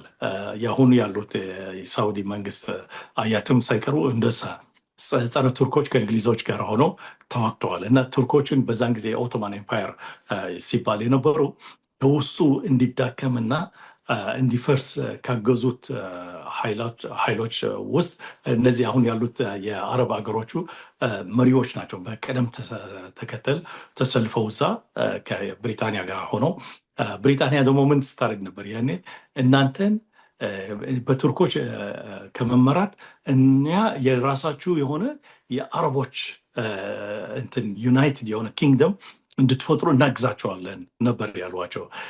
ግን ልክ ቱርክ ተሸንፋ ከወጣች በኋላ ግን እነሱ ራሳቸው ከፋፍለው በፈረንሳይና በእንግሊዝ እንዲገዙ ተደርጎ እስካሁን ምንም አይነት ዩኒቲ እንዳይኖራቸው ምንም አይነት ደግሞ ሪኖሰንስ ዳግም ለመታደግ ወይም ለማደግ እንዳይሞክሩ በሙሉ ሲያደርጓቸው ቆይተዋል፣ ሲጠቀሙባቸው ቆይተዋል። የቅርብ ጊዜ ደግሞ የአረብ ስፕሪንግ ታስተዋሰዋለ አይደለ? የዛሬ 10 ምናምን ዓመታት ማለት ነው ሲጀምር በቅደም ማለት ግንባር ቀደም ሆነው የአረብን ስፕሪንግ ለማክሸፍ የጣሩት በብዙ ቢሊየንስ ዶላርስ ኢንቨስት ያደረጉት ደግሞ እነዚህ ሀገሮች ናቸው፣ የገልፍ አገሮች ናቸው። ስለዚህ የራሳቸው ህልውና ከምዕራባዊ ኃይል ከኮሎኒያሊስት ኃይል ጋር አጣምሮ ስለሚያዩት በዚህ ምክንያት በህዝባቸው ይሁን በአካባቢው ዓለም ያሉት ሀገራት ነፃ ለማውጣት የሚሹ ሀገሮች በሙሉ ብዙ እንትን የላቸውም፣ ሲምፓቲ የላቸውም ለመንግስታቱ ማለት ይቻላል። አዎ። እ፣ የአሶሺየትድ ፕሬስ ጋር አንድ ዘገባ ተመልክቼ ነበር። እርስዎ ከተመለከቱት እርግጠኛ አይደለሁም፣ ግን እንደ ሳውዲና ዩኤኢ ያሉ የገልፉ ሀገራት ይህ ጦርነት ቀጥሎ ኢራን በተለይ ወታደራዊ አቅሟ እስክታጣ ድረስ በደንብ መደብደብ አለባት፣ መዳከም አለባት የሚል ሎቢንግ የሆነ ውትወታ ላይ እንደሆኑ የሚያመላክት ዜና ተመልክቼ ነበር። ከተመለከቱት ምናልባት ምክንያቱን ይረዱታል? የእነሱ ፍላጎት ይህን የሚያደርጉበት? አዎ እነሱ እንግዲህ አዲስ ነገር አይደለም። ይሄ ነገር ኢንፋክት ሲሰሩበት የቆየ ነው። ከኢራን አብዮት ሲመጣ አንዱ ነገር ያሰጋቸው ይሄ ኋላቀር የሆነ ንግስነት የንጉስ መሪዎች ኢንፋክት እነዚህ ሀገራት በምንም አይነት ኢቨን ኮንስቲቱሽን የላቸውም፣ ማለት ህገ መንግስት ምናምን የላቸውም። ንጉሱ በቃ ልክ እንደ እንትን ነው። ህግ እሱ ነው የህግ አውጪና የአስተግባሪ ምናምን በሙሉ ፍጹም ሞናርኪስት ናቸው። አብሶሉቲስት ሞናርኪ ነው ያለው እዛ። የህዝብ ተወካዮች ምናምን የለም። አሁን በቅርቡ ከአረብ ስፕሪንግ በኋላ አንዳንድ ኮዝሜቲክ የሆነ ለውጦች ሊያመጡ ሞክረዋል። እና አንዱ ሲያደርጉት የቆዩት ይሄ ኢራን አብዮት ከተሳካ የእኛን ህልውና ኤክስፖዝ ያደርገዋል፣ ወደ ዴንጀር ኤክስፖዝ ያደርገዋል። እና ጸረ አብዮቱ መጀመሪያ ሰዳም በደገፍ ከሰዳም በኋላም ጦርነቱ ከ8 ዓመት በኋላ ሲቆም እነሱ በእጅ አዙር አሜሪካ እና እስራኤል ሁልጊዜ የኢራንን ነገር እንድታጠቃ የተዳከመች ኢራን እንድትኖር የራሳቸው የሆነ እያበረከቱ ናቸው፣ በገንዘብም በሌላም። ሌላው ደግሞ በሙስሊም ዓለምም ጥላቻ የእርስ በርስ የሺያና የሱኒ ጥላቻ እየፈጠሩ ቆይተዋል። ስለዚህ አዲስ ነገር አይደለም። አሁን ደግሞ በጦርነቱም ኦፍኮርስ ምኞታቸው ኢራን ተሸንፋ ተዳክማ እንድትወጣ ነው። ምክንያቱም ከዚህ ኃይለኛ ሆና ከወጣች እነሱ ቀጥታ ይጠቃሉ። አሁን ኦልሬዲ ጥቃታቸው ደርሰውባቸዋል፣ ተዳክመዋል። እንደምታየው ወይም እንደማይሰማው ስለሆነ ነው እንጂ በእነሱ ላይ ብዙ ጥቃት ተፈጽመዋል። ግን ከዛ ላይ የመንግስት ስርዓት መንግስት የሌለው እና በጣም ደካማ ስትራክቸር ያለው አገሮች ናቸው። በቤተሰቦች ምናምን የሚተዳደሩ ናቸው። ኢንፋክት ሳውዲ አረቢያ ስትወስድ የሳውዲ የሚባል ስም የቤተሰቡ ስም ነው፣ የሀገሩ ስም አይደለም። እና በዚህ ምክንያት እነሱ በቀጣይነት ኃይለኛ ኢራን ስትኖር፣ ኃይለኛ ግብፅ ስትኖር፣ ኃይለኛ ቱርኪ ስትኖር ህዝባቸው ላይ ኢንፍሉወንስ ይኖረዋል እና ህዝባቸው ጥያቄ ሊያቀርብ ይችላል። በዚህ ምክንያት እስካሁን በገንዘብ በምናምን ሳይሰራ ተንደላቆ እንዲኖር፣ በዛ ምክንያት ደግሞ አፉን ዘግቶ ትንሽ ደግሞ አፉ ከከፈተ ደግሞ ያው እስር ቤትና ሌላ መንከላታት እንደሚኖርበት ስለሚታወቅ በዚህ ስቴቢላይዝ አድርገው ቆይተዋል። ኦፍኮርስ በምዕራባውያን ደገፍም ነው ማለት ይቻላል። ከዛ በኋላ ግን ከዚህ በኋላ ከጦርነቱ በኋላ ግን ሁኔታቸው በጣም በጣም አስጊ ሊሆነው፣ በስትራቴጂክ አስተያየት እነሱ ራቻቸው ለሪፎርም ካልተዘጋጁ ባሉበት የሚቀጥሉበት ሁኔታ በጣም አስጊ ሊሆን ነው። ሌላው ሜይ ቢ ለዚህ የሚጠቅመው ደግሞ እነዚህ ሀገሮች ደግሞ የሺያ ኢራንን እንደ ወንድም የአይዲዮሎጂካል ወንድም አድርገው የሚያዩ ህብረተሰቦች አሏቸው። ለምሳሌ ባህሬን ስትወስድ እስከ 7% የሚደርሰው ህዝቡ የሺዓ እምነት ተከታይ ነው። የኢንፋክት ሴም ሺዓም ራሱ ብዙ ብራንች አለው። ልክ የኢራን ብራንች የሚከተሉት ናሸሪያ የሚባሉ ወይ በ12 ኢማሞች የሚያምኑ ተከታዮች ያሉበት አገር ነው። እነሱ ደግሞ የሚገርም ንጉሱ እና ንጉሳዊ ቤተሰቡ ከሱኒ ነው፣ ማይኖሪቲ ናቸው ማለት ነው። ስለዚህ ማይኖሪቲውን ለማጆሪቲውን ለመግዛት ብዙ ግፍ እየፈጸሙ ነው የሚገዟቸው ማለት ነው። እና በዚህ ምክንያት እዛ ፈርታይል ግራውንድ አለ። ለምሳሌ ባህሬን በቀጥታ በአንድ 2 ቀን በማይደርስ ቀን እንትን ሊቆጣጥሯቸው ይችላሉ ኢራኖቹ። ምክንያቱም ህዝቡ ደጋፊያቸው ነው፣ የባህሬን ህዝብ ማለት ነው። በዛም ላይ ደግሞ ንጉሱና ቤተሰቡ የተጠሉ ናቸው በህዝቡ በማጆሪቲው። ሶስተኛው ደግሞ ባህሬን ራሷ ትንሽ ደሴት ናት እና ብዙ ለመቆጣጠር ብዙ የሚያስቸግራቸው አይመስለኝም። ኩዌትም እንደዛ። ኩዌት የራሷ የሆነው የሺያ ማይኖሪቲ ያሏት፣ ከዛም በላይ ከባስራ የኢራቅ ደቡባዊ አካባቢ በተለይ ብዙ ሺዓ የሚኖርበት አካባቢ በጣም ቅርብ ናት። ሂስቶሪካሊ ደግሞ ኩዌትና የባስራ አስተዳደር አንድ ነበር እና በዛም አድርጎ ኢንፋክት የባህር ኃይልም ምንም አያስፈልጋቸውም። በህዝብ ኃይል ኩዌትን የመቆጣጠር ብዙ አቅም አላቸው። ሳውዲ አረቢያ ፔትሮል የሚመጣበት አካባቢ የኢስተርን ፓርት የዚች ሀገር ምስራቃዊ አካባቢ እሱም የሺያ አካባቢ ነው በአብዛኛው። እና ብዙ እነዚህ ሀገሮች በጣም ፍራጃይል ናቸው። ሂስቶሪካሊ የፈጸሙት ግፍ አለ በህዝቦቹ ላይ እና የህዝቡ ስትራቴጂክ ኢንትረስት የሎንግ ተርም ኢንትረስት ሲያወጥቁ ቆይተዋል። አረብ ዩኒቲ እንዳይኖር፣ ኢስላሚክ ዩኒቲ እንዳይኖር ብዙ ከሰሩ ሀገሮች እና ኢኮኖሚዎች የነሱ ነው ይባላል። በዚህ ምክንያት የህዝብ እንትን የላቸውም፣ ርኅራኄ ወይም የሌሎች ህዝቦች ሲምፓቲ ብዙ የላቸውም። ስለዚህ ሁኔታቸው በጣም አስጊና ፍራጃይል ስለሆነ የሆነ ኃይል ዛሬ ምናልባት ኢራን ልትሆን ትችላለች ልትዳከም የሚፈልጓት፣ ግን ከኢራን ቀጥሎም ቱርኪም እያየለች የመጣች ስለሆነ እሷንም እንድትዳከም ይፈልጓታል። ግብፅም እንደዛ። ስለዚህ እዛ አካባቢ ላይ ከምዕራባዊ ኮሎኒያሊስት ወይም ኢምፔሪያሊስት አጀንዳ ጋር ተሳስሮ የሚኖሩና ለመኖር የሚችሉ ብቻ ናቸው። ከዛ በላይ ምንም ማድረግ አይችሉም ለማለት ይቻላል። ጥሩ ጠበብ እያደረግነው እንምጣ እስቲ ወደኛ እናምጣ ይህን ጉዳይ። የኢራን ጦርነት በተለይ ምስራቅ አፍሪካና ቀይ ባህር ላይ የሚያሳድረውን ተጽዕኖ በተናጠል ብንመለከታቸው ደስ ይለኛል። አሁን ኢትዮጵያ ውስጥ አዲስ አበባ ውስጥ እንዳለ ሰው እኔ ተጽዕኖ በግልጽ የሚታይ ነው። ረዣዥም የተሽከርካሪዎች ሰልፍ አለ፣ ነዳጅ ጠፍቷል፣ ትራንስፖርት ዋጋ በ3 ሳምንት ጊዜ ውስጥ 2 ጨምሯል፣ ሸቀጦች ዋጋ እየጨመረ ነው እና በቀጥታ የሚታይ ነው። ለንደን ግን እንዴት ነው?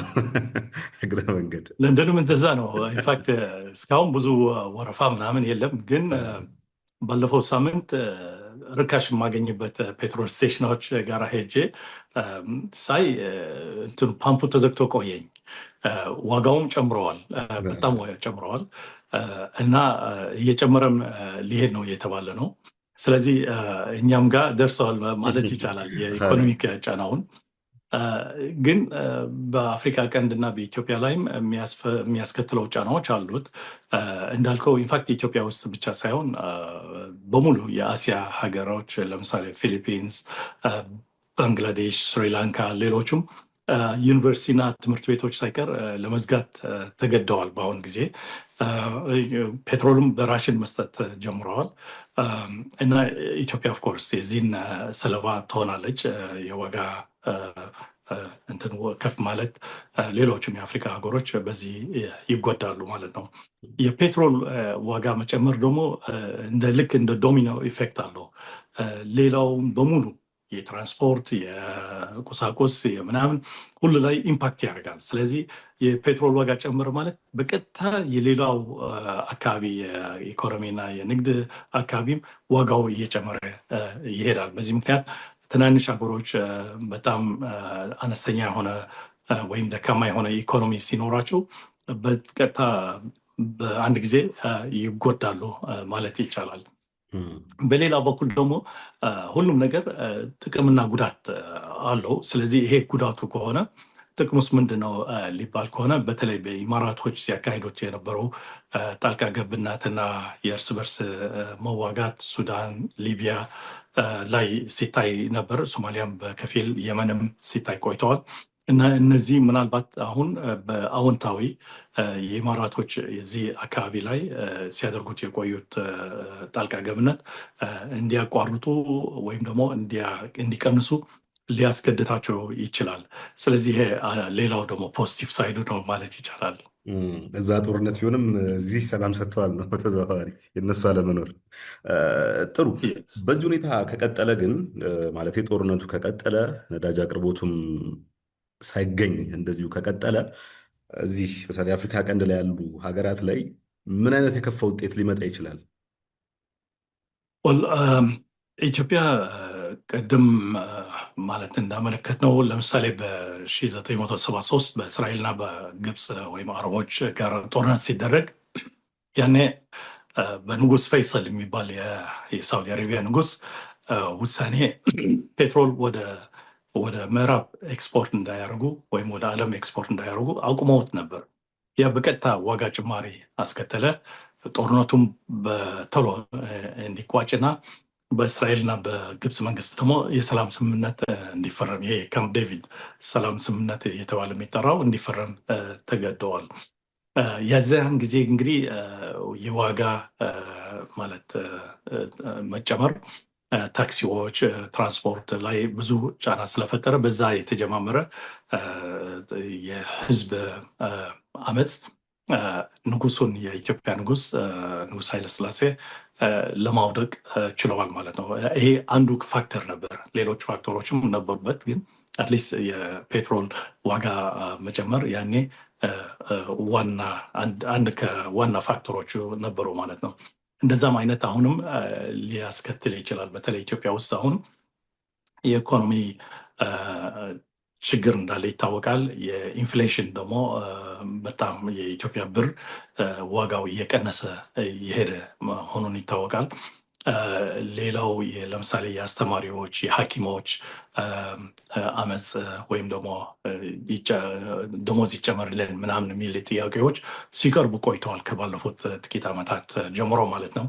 ስለዚህ ይህን አሁን እየተባበሰ ሲሄድ ኢትዮጵያ ውስጥ የኢኮኖሚ እንትን ክራይሲስ ብቻ ሳይሆን የፖለቲካም ክራይሲስ ሊፈጥር ይችላል እና ይሄ ከተፈጠረ እንግዲህ ትልቅ ክራይሲስ ይሆናል ሀገሪቱ ውስጥ። አፍሪካ ቀንድም ከዛ የተሻለ አይደለም። ምናልባት ኤርትራ ትንሽ ለየት የምትልበት ህዝቡ የሚገለገለው የለው ከመንግስት ማለት ነው። ወይም እዛ ያለው መንግስት ለህዝቡ ብዙ ማለት ደንታ የለውም። ልክ እንደ በረሃ የነበረው እንደዛ አይነት አካሄድ ነው የሚሄደው እስካሁን። ስለዚህ ብዙ ምናልባት እዛ የሚሰማ ጭንቀት ወይም ችግር ላይ ይታይ ይቻላል። ምክንያቱም ህዝቡ ልክ የበረሃ አይነት ኑሮ እየኖረ ስለሆነ ማለት ነው።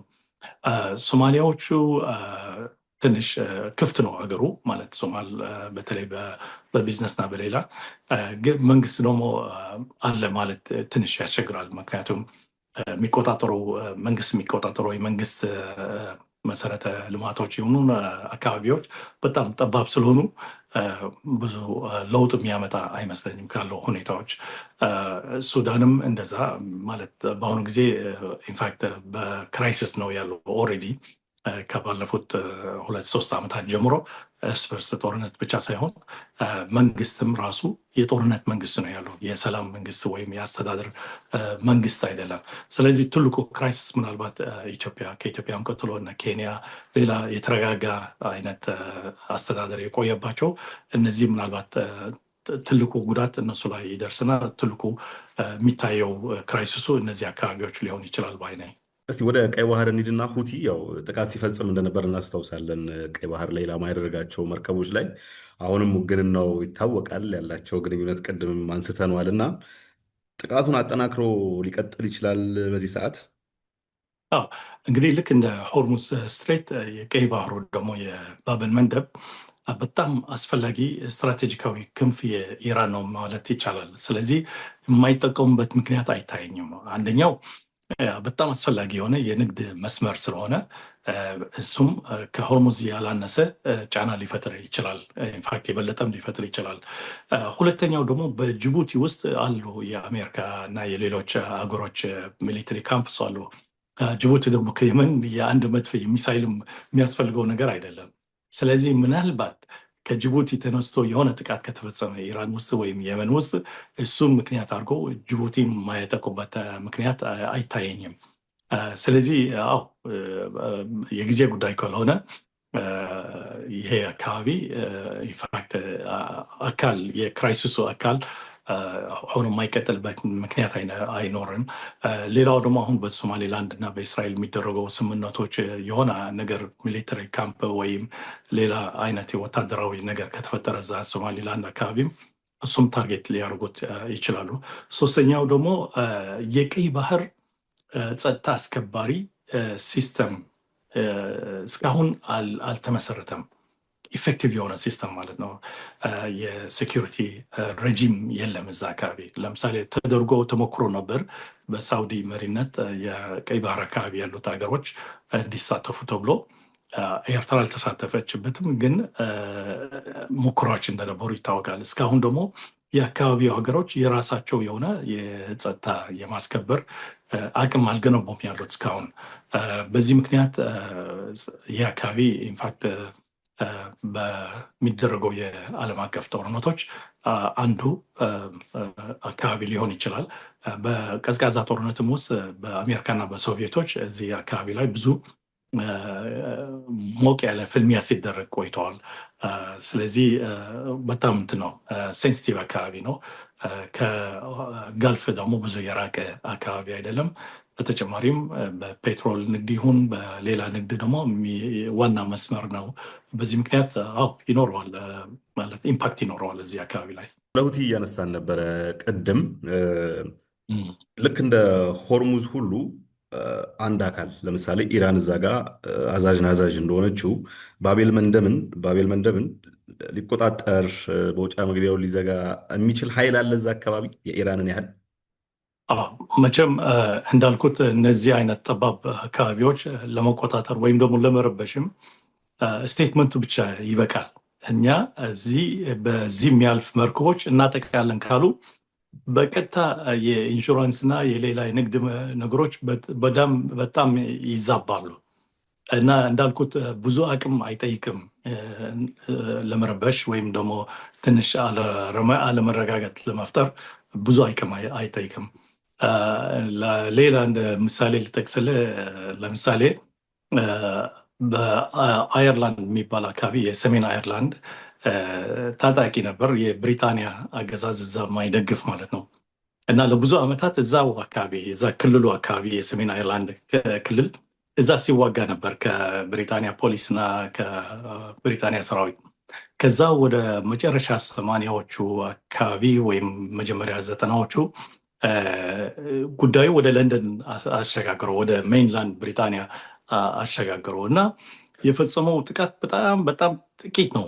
ግን ምንድነው የሚያደርገው? ያኔ ስልክ ይደውልና ዋና የለንደን ፋይናንስ መናኸሪያ የሚባለው አካባቢ ከተማ ውስጥ እዛ ላይ የሆነ ቦምብ አስቀምጠናል ይላል እና የብሪታንያ የጸጥታ አስከባሪ ኃይሎች ደግሞ ጉዳዩ በሲሪየስ ወስደው አካባቢውን በሙሉ ዘግተው ቢዝነሱም አቁመው ሁሉም ፍተሻ ቦምቡን ለማግኘት ሲፈትሹ ቢያንስ ሰዓታትና ቀናት ይወስድባቸዋል። እና እሱ ምን ሊያደርግ ጀመረ? ለንደን እንደ የዓለም ፋይናንስ መናኸሪያ ከመሆን የቀነሰባት ሄደ። የዛን ጊዜ ደግሞ ቴክኖሎጂ የአሁኑ አይነት አልነበርም። ስለዚህ ኦፊስ ሄዶ እዛው ስራው መስራት ምናምን በጣም አስፈላጊ ነበር። ቴክኖሎጂው የአሁን ያህል አልገፋም ነበር። እና ከዛ በኋላ ምን አደረገ? ብሪታንያ ላይ ጫና ፈጠረ እና ይሄ ጉዳይ የግድ ማስቆም አለብን፣ ምክንያቱም እውነት ነው ውሸት ነው ለማረጋገጥ ብቻ የሚወስደው ጊዜና የሚፈጀው ገንዘብ በጣም ብዙ ነው እና በዚህ ምክንያት በጣም ተገደው የጉዳዩ እልባት እንዲደረግበት በቶኒ ብሌር ጊዜ እንትን አድርጎ አንድ የጉድ ፍራይዴይ የሚባል ኢንፋክት ነገ ልክ ቀን ማለት ነው። ጉድ ፍራይዴይ በፕሮቴስታንቱ ሃይማኖት ታላቅ እንትን ያለው ነው። በሌላው ሃይማኖት በሌላ ቀን ይሆናል ምናልባት። ኤኒዌይ በዛን ጊዜ አንድ ስምምነት ተደርጎ እነዚህ ሁለት የብሪታንያ ደጋፊዎች እና የነፃ አየርላንድ ደጋፊዎች ኃይሎች እዛ ሰሜን አየርላንድ ያሉ ተስማምተው የራሳቸው ሞር ኦቶኖሚ ያላቸው አንድ ክልል የራሳቸው ግዛት የማስተዳደር አቅም የሚሰጥ መፍትሄ እንዲያደርጉ ተገደዋል። ስለዚህ ይህን ምን ለማለት ነው? በአሲሜትሪክ ኮንፍሊክት ያልተመጣጠነ ኮንፍሊክት ላይ ኃይልና አቅም ብቻ አይደለም መመዘኛው። ተቀናቃኙ የሌላውን ድክመት የት ነው ብሎ አውቆ ከሰራበት ያለው ምናልባት አየር ኃይል ይሁን ሚሳይልም ሌላም ሳይኖረው እንትን ማድረጊያ ጫና ሊፈጥር ይችላል በጥናቱ ማለት ነው። ስለዚህ በዚህ አንጻር ሲታይ ሁቲ ማለት አላቸው፣ መድፍና መሳሪያ አላቸው ለጠባብ አካባቢዎች እንትን ስጋት ለመፍጠርና ትንሽ የኢኮኖሚና የጸጥታ መዛባት ለመፍጠር ይችላሉ። እንግዲህ በተለይ አፍሪካ ቀንድ ላይ ይህ ጦርነት ከመቀስቀሱ በፊት የኢትዮጵያና የኤርትራ ውጥረት እናቅ ነበር። የሱዳን ግጭት እናቅ ነበር። እስራኤል ለሶማሌላንድ የሰጠችው እውቅና ነበር። ብዙ የኃይል አስተላለፎች ነበሩ በየፈርጁ ማለት ነው። ሁሉንም ጸጥ ነው ያስባላቸው፣ ወይም ቢያንስ ሚዲያ ላይ አንሰማም ያንን ነገር። ምናልባት እርስዎ ያው ይከታተሉታል የአፍሪካ ቀንድንም የመካከለኛ ምስራቅ ጉዳዩንም እና የኢራን ጦርነት በአፍሪካ ቀንድ ላይ በተለይ ምን አይነት የኃይል አስተላለፍ ለውጦችን አስከተለ ወይም ደግሞ የቀየረው ካለ እሱም ብንመለከት ደስ ይለኛል። አዎ እንግዲህ ዋና እንደ ድልድይ ሆና እዚህ ላይ ስትሰራ የቆየችው የተባበሩት ኢማራት ናት። በአሁኑ ጊዜ ኢማራት ኢንፋክት የህልውና ስጋት ላይ ነው ያለችው። ምናልባት እነሱ ዲክሌር አያደርጉትም ይሄን ነገር፣ ግን ኢንፋክት ህልውናዋ በጣም አደጋ ላይ ነው የገባው። ምክንያቱም ስትራክቸራሊ እንዳልኩት መጀመሪያ በሙሉ እዛ ጋልፍ ያሉት የአረብ መንግስታት የቤተሰብ መንግስታት ናቸው። ስለዚህ ሊኖሩ የሚችሉት በሶስት አማካኝነት ነው። አንደኛው ለህዝባቸው የተንደላቀቀ ኑሮ በማካፈል ካላቸው የገቢ ማለት ነው። ሁለተኛው ደግሞ ስትሮንግ የሆነ ሴኪሪቲ፣ ነፃነት የማያስፈቅድ በትዊተር ወይም አንተ እንደምታደርገው በሚዲያም በምናምን ቀርበው እንደፈለግ የምትልበት ነገር የለም። ስለዚህ በጣም ቁጥጥር አላቸው ማለት ነው። በዛው ላይ ደግሞ ህዝባቸው በቁጥርም ቢሆን በጣም ትንሽ ነው። ሶስተኛው ደግሞ በአሜሪካና በሌሎች አጋሮቿ የሚደረግላቸው ፕሮቴክሽን ነው። በእነዚህ ሶስቱ ናቸው የሚኖሩት። ስለዚህ ይሄ ራሱ አስተማማኝ አይደለም። ለአንዲት ሀገር እንድትቀጥል አስተማማኝ አይደለም። ሌላ ደግሞ ብዙ ታይም ቦምብ አለ ማለት ለምሳሌ ኢማራቶች እና ሌሎችም የጋልፍ ሀገሮች ራሳቸው ማለት የሚተዳደሩት በኤክስፓትሪየትስ ናቸው። ከሌላ ሀገሮች የመጡ ለስራ ለምናምን ከጽዳት ጀምሮ እስከ ፈለከው ኢንጂነሪንግ ምናምን ሁሉም። ስለዚህ ይሄ ሁሉ የምታየው ፎቅና ድልድዮች የሚያስተዳድሩት የሚሰሩት ሁሉም ነገር የሀገሩ ሰዎች ሳይሆኑ ኤክስፓትስ ናቸው። ኤክስፓትስ ደግሞ አገር አላቸው ማለት ነው። እዛ የሚመጡት ለጥቂት ጊዜ ገንዘብ አጠራቅመው ወደ ሀገራቸው ለመመለስ ነው። እንደዛም ሆኖ ግን ለምሳሌ ኢማራት ውስጥ ኤክስፓቱ ወደ ከ90 እስከ 95 በመቶ ነው የሚባለው ከህዝቡ ቆጠራ ሲታይ ማለት ነው። ስለዚህ ይሄ ትልቅ ቁጥር ነው። እነ ሳውዲም ማለት ከ30 እስከ 40 የሚመታ ፐርሰንት የሚደርስ የኤክስፓት እንትን አለ ማለት የሚኖሩበት እና የሚሰሩት። ስለዚህ ይሄ ሁሉ እነዚህ ሀገሮች በጣም ፍራጃይል ያደርጋቸዋል። አንድ ትንሽ ምሳሌ ልስጥ። አንድ ጊዜ ሳውዲ አረቢያ ውስጥ የመንገድ ጽዳት የሚያስተዳድሩት በተለይ ከባንግላዴሽ የመጡ ሰራተኞች ናቸው እና ደሞዝ እና ግፍ ስለሚፈጸምባቸው ደሞዝም በጊዜ ስለማይሰጣቸው አንድ ጊዜ አድማ አደረጉ። ማዘጋጃ ቤቱ ይህን የኛ ይሉኝታ ካልሰማልን እኛ በቃ ስራ እናቆማለን ሲባል ቦታው አካባቢው በሙሉ እንትን በቃ በራቢሽ ተሞላ እና ችግር ተፈጠረ። ህዝቡ ደግሞ መጮህ ጀመረ። ኧረ እባካችሁ መልሱልን እነዚህ ሰራተኞች፣ መንገዶቻችንም አካባቢዎቻቸው ራሳቸውም ምንም ሊያጸዱም አይሞክሩም። ማለት እኛ አፍሪካ ውስጥ ለምሳሌ ሩዋንዳ ለምሳሌ በወር አንዴ ነው ምናምን ህዝቡ ራሱ ወጥቶ መንገዱን ያጸዳል። በኢትዮጵያም በኤርትራም አስታውሳለሁ እዛ ስናድግ ነበር እንደዛ ዘመቻ ምናምን ይደረጋል አካባቢውን ለማጽዳት ምናምን። ኤርትራ ኢንፋክት እስካሁንም ይደረጋል። ሌላ ይብን የስንዴ እርዳታ ምናምን ሲመጣ እርዳታው ለመስጠት የግድ ወጥተህ ስራ ይባላል። ሰው ሰርቶ እንደ ስንዴውን በኪሎ በምናምን ተመዝኖ ይሰጣቸዋል። እዛ እንደዛም የለም። ስለዚህ በጣም ፍራጃይል ሀገሮች ናቸው እነዚህ። የመፍረስ እድላቸው በጣም የተለቀ ነው። ኢማራት ግን ለየት የሚያደርገው ደግሞ 7 ኢማራቶች 7 ክልሎች የራሳቸው ቺፍስ አላቸው፣ የራሳቸው ሼክ አላቸው ማለት ነው። እነዚህ ተባብረው ነው ዩናይትድ የሆኑ ማለት ነው። አቡዳቢ ኢማሬት እሷ ናት መሪዋ፣ ትልቋም እሷ ናት። ሌሎቹ የምታግዘው እሷ ናት። ከአባትየው መሞት በኋላ ግን ያሁን ያሉት ልጆቹ ሲከተሉት የቆዩ ፖሊሲ በጣም አግሬሲቭ የሆነ መጥተዋል። ለኢማራቶቹም ከብዙ የአካባቢው ህዝብ ጋር እያጣላቸው ነው። ስለዚህ ሌሎቹም እድል ካገኙ ምናልባት ከዚህ ጥምረት ላይ መውጣት ይችላሉ። ስለዚህ የህልውና አደጋ ሲባል የኢኮኖሚና የሴኪሪቲ ብቻ ሳይሆን ራሱ ስትራክቸሩ በ1971 ነው። የብዙ ጊዜም እድሜ ያለው ነገር አይደለም እና የመፍረሱ እድሉም አሁን በጣም ከፍ ይላል ማለት ነው።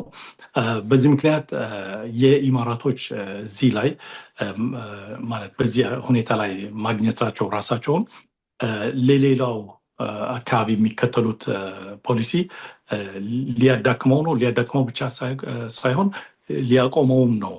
ለምሳሌ የመን ውስጥ ባለፉት ጥቂት ሳምንታት ሳውዲ ኢማራትን ከየመን እንድትወጣ በ24 ሰዓት ውስጥ አድርገዋል።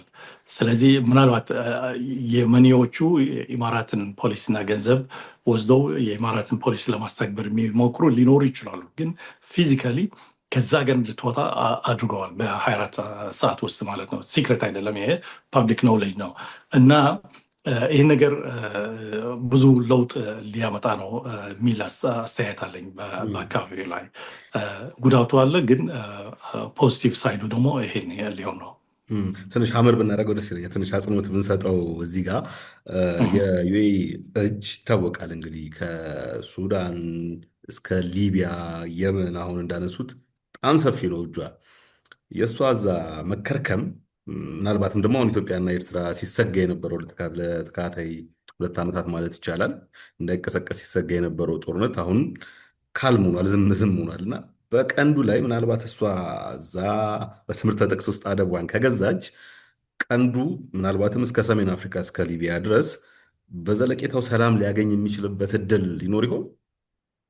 ይኖራል። በተለይ ደግሞ በኢትዮጵያና በኤርትራና በሶማል አካባቢ በ2018 ዓ.ም ልክ ጠቅላይ ሚኒስትር አብይ አሕመድ ወደ ስልጣን ሲመጡ በጣም ጥሩ የሆነ ጅማሮ ነበር፣ አጀማመር ነበር። ሶስቱ ሀገራት ኢንፋክት ወደ ኮንፌዴሬሽን ሊገቡ ነው የሚባል እንትና ኤክስፔክቴሽንስ ነበሩ እና አጀማመራቸው በጣም ጥሩ ነበር። አስመራ ውስጥ የተፈራረሙት ስምምነት ነበር። ከዛም አቡዳቢና ጅዳ ውስጥም የተፈራረሙትና እነዚህ ሁለት መንግስታት የአቡዳቢና የጅዳ መንግስታት የደገፉትም ነበር። እሱ መቀጠል ይቻል ነበር። ያንን ስምምነት እንደጀመሩት ቢቀጥሉ ይህኔ እንግዲህ አንድ የሆርን ኦፍ አፍሪካ ፌዴሬሽን ወይም ኮንፌዴሬሽን ይፈጠር ነበር። ስለዚህ ያን ስምምነት ለማፍረስ ምንም አይነት ምክንያት የለም። እኔ ኢንፋክት በጥልቀት አይቼዋለሁ ይህን ነገር፣ በብዙ ጊዜም እንትን ተናግሬበታለሁ። ምንም አይነት ምክንያት አልነበረም። ኢንፋክት ከ20 ዓመት በኋላ ነበር የተፈጠረው የኤርትራና የኢትዮጵያ ሰላም እና በጣም ህዝቦቹ አያቸው፣ እኔም ያየኋቸው ነው። በጣም ደስተኛ ነበር። ኢንፋክት የዛኔ ነበረ የኔ እንትም ሳይንስ ገልጽበት አንድ የቢቢሲ ኦዲዮ እንትን አለ፣ ያን በሬዲዮ ያደረኩት ኢንተርቪው ማለት ነው። እና ያን ለማፍረስ የሚደግፍ ወይም የሚገፋ ነገር አልነበረም፣ ምክንያት አልነበረም። በፋርማጆ ጊዜ የሚሆን በፕሬዚደንት ኢሳያስ፣ ኢንፋክት ፕሬዚደንት ኢሳያስ ለመጀመሪያ ጊዜ ነበር። ሰውየው እንደሚታወቀው እኛ እናውቃቸዋለን፣ ማለት ስልጣን ላይ ማንም ሰው አያስጠጉም። ለመጀመሪያ ጊዜ ለጠቅላይ ሚኒስትር አብይ አሕመድ አንተ መሪያችን ምራን ብያለሁ ብሎ አስመራ ውስጥ በቃ ሲናገሩ ሁሉ ሰው ገርሞት ነበር። ከዛም አልፎ ወደ ሐዋሳና ኢትዮጵያ ሲሄዱም የኤርትራና የኢትዮጵያ ህዝብ ሁለት ህዝቦች ናቸው ብሎ የሚናገር ካሁን በኋላ ሞኝ ብቻ ነው፣ እኛ ሁለት ህዝቦች አይደለንም አንድ ህዝብ ነን እስከ ማለት ደርሰዋል። እና ያን ያህል ሰውየው የራሳቸው ጓዶች ማያምን የራሱ ጓዶች ማያምን የሌላ ሀገር መሪ አምኖ ያን ያህል ስቴትመንት ሲያደርግ ቆይቶ ይህ በቀላሉ የሚፈርስ ነገር አልነበረም። እዛ እንግዲህ የሚታየው ምንድነው ለኤክስተርናል አጀንዳው ነው። ኤክስተርናል አጀንዳው ሲባል ኢማራት እና መናይቤ ከበስተጀርባ ኢማራትም እስራኤሎች ሊኖሩ ይችላሉ። የነዚህን አጀንዳ ማስተግበር አለብህ ተብሎ ለዛም ምናልባት ጊዜያዊ ጥቅም አገኛለሁ በማለት ነው ይህ ሁሉ ጣጣ የተፈጠረው ማለት ነው። አሁን ያለው ሁኔታዎች የተፈጠሩት እና ልክ የነዚህን አሁን ኃይሎች ሲዳከሙ ወይም ሌላ ማለት አስፈላጊ ጉዳዮች ላይ ሲገቡ እነዚህ ሁለት ሀገሮች ህዝባቸው ምንም ጥላቻ የለውም። ልክ ነው የተዋጋ ቢዋጋም በጦርነት ላይ ግን የሚገርም እኔ አሁን ለንደን እኖራለሁ። ከኢትዮጵያኖች ጋር ይሁን አሜሪካም ያሉ ዳያስፖራዎች ሌሎችም በጣም ፍቅር ነው። አንድ ጊዜ አትሰማም ኤርትራዊና ኢትዮጵያዊ መንገድ ላይ ተያይተው በመልካቸው ወይም በዜግነታቸው የተጣሉበት ምክንያት የለም፣ አታገኝ በፍጹም። እና እዛም አካባቢ እንደዛ ነው። ኢትዮጵያ ውስጥ የሚኖሩ ብዙ ኤርትራኖች አሉ። ከኤርትራ ኦፍኮርስ ትንሽ ናት፣ ብዙ ኢትዮጵያኖች ያሉባት ሀገር አይደለችም። ግን ብዙ ደግሞ የኢትዮጵያ ትውልድ ያላቸው ፕሬዚደንቱም ሳይቀር የራሳቸው ሚኒስትሮች ሳይቀሩ ኢንፋክት እንደሚባለው ነው። ኦፍኮርስ ኤርትራኖች ናቸው ግን ትውልዳቸው ወይም ዘራቸው ኢትዮጵያ ውስጥ ነው። በተለይ ሰሜን ኢትዮጵያ ትግራይና ጎንደር ከዛ ነው ምናምን ይባላል። ስለዚህ ምንም እንትን የለም ማለት ጥላቻ ምናምን የለም። በታሪክም በባህልም የተመሳሰሉ ህዝቦች ስለሆኑ ስለዚህ የውጭ አጀንዳው እየተዳከመ ሲመጣ የውስጡ ኢንትረስት ደግሞ እየተፋፋመ እየተጠናከረ ሊሄድ ይችላል። ስለዚህ መንግስቶች ደግሞ ወደው ሳይወዱ ተገደው ለመቀጠል ከሆነ መንግስትነት ላይ የግድ የህዝባቸውን ፍላጎት ማሳካት ስለሚኖርባቸው ህዝቡ ደግሞ የሚፈልገው አንዱን የሌላውን ሉላዊ ግዛት ወስዶ ሳይሆን ተስማምቶ ተባብሮ ተቃቅፎ ተባብሮ ለመኖር ነው፣ ለማደግ ነው አብሮ። ኢትዮጵያ ለምሳሌ ብዙ እንትን አለ፣ ሀብት አለ፣ የተፈጥሮ ሀብት አለ፣ የውሃ ሀብት አለ፣ የእርሻ ሀብት አለ። በኤርትራና በወደብ ያላቸው ሀገሮች ደግሞ የወደብና የሌሎች ሀብቶች አሉ። እነዚህ ኤክስቼንጅ ካደረግ ማለት አብሮ ከሰራበት ሁሉም አብሮ ያድጋል፣ አብሮ ይጠቀማሉ ማለት ይቻላል። እና በዚህ ምክንያት አይሆፕ የተደረገው ስህተት በተለይ በኢትዮጵያ በኩል ይሄን ነገር እንደገና ዳግመ ግምገማ ኢንፋክት አንድ ሊክድ የሆነ ኢንፎርሜሽን አለ፣ ግን እርግጠኛ ስላልሆንኩ ምናልባት ብዙ ሂንት ማድረግ አያስፈልግም እዚህ ላይ። ግን ዋናው የሆነ መንግስት በተለይ ደግሞ ተቋማት ያሉት መንግስት እንደ ዩኒቨርሲቲ እንደ የስታዲ ስትራቴጂክ ቲንክ ታንክስ ምናምን ያሉት አሁን ኢንፋክት ጊዜያቸው ነው ነገሮቹን አሰስ አድርገው የት ነበር የተሳሳት ነው የት ነበር ማስተካከል የሚቻል እና ሳይቻል የቀረው ተብሎ ለመንግስቶቹ ለሚኒስትሮቹ ማለት ጠቅላይ ሚኒስትሩም ሌሎቹም የፖሊሲ ሀሳብ መስጠት ጊዜው ሆኖ እንዲሁም ሚዲያዎቹም እናንተና ሌሎቹ አሁን ብዙ ሚና ሊጫወቱ ይችላሉ። መንግስታቱ የሌላው ገለልተኛ የሆነ አካል ሀሳብና አድቫይስ የመስጠት እንትን እድሉ አሁን ነው። ሱዳንም ብዙ ተገፍተዋል። ለምሳሌ ፈጥኖ ደራሽ ሚሊሻ ስታየው ምንድነው አላማው? ለምሳሌ ሱዳን ውስጥ የእርስ በርስ ጦርነት ነበረ፣ በሰሜንና በደቡብ በዳርፎርና በመንግስት የካርቱም መንግስት ነበር። ግን ሁሉ ጊዜ አላማ አለው። ለምሳሌ የደቡብ መንግስታት እኛ በአረቦችና በእስላሞቹ እንትን ዶሚኔትድ ሆነናል፣ የእኛ መብት እንፈልጋለን አዝ አፍሪካንስ አዝ ናን አረብስ አዝ ናን ሙስሊምስ ብለው ስለዚህ ክሊር የሆነ አላማ ግብ አላቸው። እዛ ላይ መደራደር ይቻላል። ዳርፎሮቹም እንደዛ፣ ጅባል ኑባ የሚባል አለ እንደዛ። ስለዚህ ሁሉም የሱዳን ጎሳዎችና አካባቢዎች የሚያነሱት ጥያቄ ፍትሃዊ ጥያቄዎች ስለሚሆኑ በዛ መሰረት ድርድር አድርጎ አንድ መፍትሄ ላይ ሊደረስ ይችላል። አሁን ያለው ግን የፈጥኖ ደራሱ ሚሊሻ ምንድን ነው ግባቸው ብትላቸው ምንም የሚወክሉት ጎሳ የላቸውም፣ የሚወክሉት አካባቢ የላቸውም። ምንም በቃ ስልጣን የምትፈልግ ከሆነ አንድ ላይ ከሰራዊቱ አንድ ላይ ማለት ኢንቴግሬት አድርገህ ስልጣን መያዝ፣ ወታደራዊ ስልጣን መስራት ትችላለን። አይ እሱን አያስፈልገኝም ካልክ ደግሞ ያለን የወርቅና የሌላ ሀብት ያከማቸውን ይዘህ የፋሚሊ ፓርቲ መመስረት ይቻላል። ምክንያቱም ሱዳን ውስጥ የማህዲ ፓርቲ አለ። የማህዲ ቤተሰብ ኡማ ወይም ኔሽን ፓርቲ የሚባል አለ። በጣም ሂስቶሪካል የሆነ ነው፣ በጣም ብዙ ዓመት ያለው። የዩኒየኒስት ፓርቲ የሚባል ደግሞ አለ። አልምርገን የሚባሉ ቤተሰብ አሉ፣ እነሱ የሚገዙት እና የቤተሰብ ፓርቲዎችም የመፍጠር እድሉ ሱዳን ውስጥ አለ። ታሪኩና ባህሉ አላቸው። ስለዚህ የደግሎ የሐምዳን የሕሜቲ ምናምን ፓርቲ ተብሎ በገንዘብና በሌላ ብዙ ማድረግ ይችሉ ነበር። ስለዚህ ምክንያቱም ምንድነው የሚታየው የሌላ ኤክስተርናል አጀንዳ ስላለ እሱን ለማራመድ ጦርነቱ እየተካሄደ ቆይተዋል። ሊቢያም ስታይ እንደዛ ነው ችግሩ። ሀፍተር ለምሳሌ ምንድን ነው የሚፈልገው? ኢንፋክት አሁን እሱ በምስራቃዊ የሊቢያ አካባቢ የወጣለት ዲክቴተርሽፕ ፈጥረዋል። ልጆቹ ሳይቀሩ የተንደላቀቀ ኑሮና የፈለጉት የሚያደርጉበት ሁኔታ ሆኖ ሊቢያዎቹ እየከሰሱ ናቸው ያሉት። እና ለምንድን ነው እንደዛ የሚያደርጉ? ጋዳፊን ተቃውመ ከሱ የባሰ እንትን ችግር ስትፈጥር ምንድነው ታዲያ ትግሉ ለምን ነበር? ህዝቡ የተነሳው ለምን ነበር የሚያስብል ይሆናል። ስለዚህ ኤክስተርናል አጀንዳዎቹ ሁልጊዜ በጣም ለሌላ ለህዝቡ መብት ደንታ ስለማይኖሯቸው ችግር እየፈጠሩ ቆይተዋል እና የእነሱን አሁን እጅ እየተሳበ ሲመጣ እነዚህ ህዝቦች እድል ይኖራቸዋል። ሲቪል ሶሳይቲ ደግሞ አሁን ኢንፋክት ጫና ማድረግ ይችላል። ምክንያቱም መንግስታቶቹም የተሳሳቱት ፌስ ሴቪንግ ኤግዚት ይፈልጋሉ። ምክንያቱም ተሳስተናል፣ የውጭ ተላላኪ የሆነን ሰርተናል ምናምን የሚል መንግስት አታገኝም። ግን ፌስ ሴቪንግ ኦኬ ስትራቴጂክ ኤረር አድርገናል፣ ሚስካልኩሌሽን አድርገናል ምናምን የተባበለ ትንሽ ለነሱ ሴፍ የሆነ ኤግዚት ማግኘት የሲቪል ሶሳይቲው ዋና ስራ ነው ማለት ነው። ጥሩ፣ ወደ መቋጫችን የተቃረብን ነው። ከኢራን ተነስተን እዚህ ኢትዮጵያ ኤርትራ ቆይተናልና ተመልሰን ወደዛው እንሄድ እስቲ።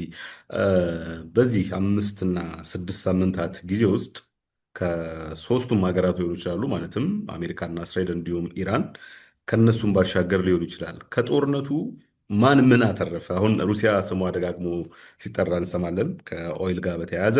ቻይና ደግሞ የዝምታ ግንባታ ጉዞዋን መቀጠሏን እንሰማለን። እና ማን አተረፈ? ምን አስተዋሉ በእነዚህ ሳምንታት? ሜቢ በማን ከሰረ የሚል ጥያቄን ብንጀምረው እሱ ማን እንዳተረፈ ቀጥታ መልስ ይሰጠናል ማለት ነው። አይ ቲንክ ታላቁ ከኪሳራ የተጎናጸፈው የአሜሪካ መንግስት ነው።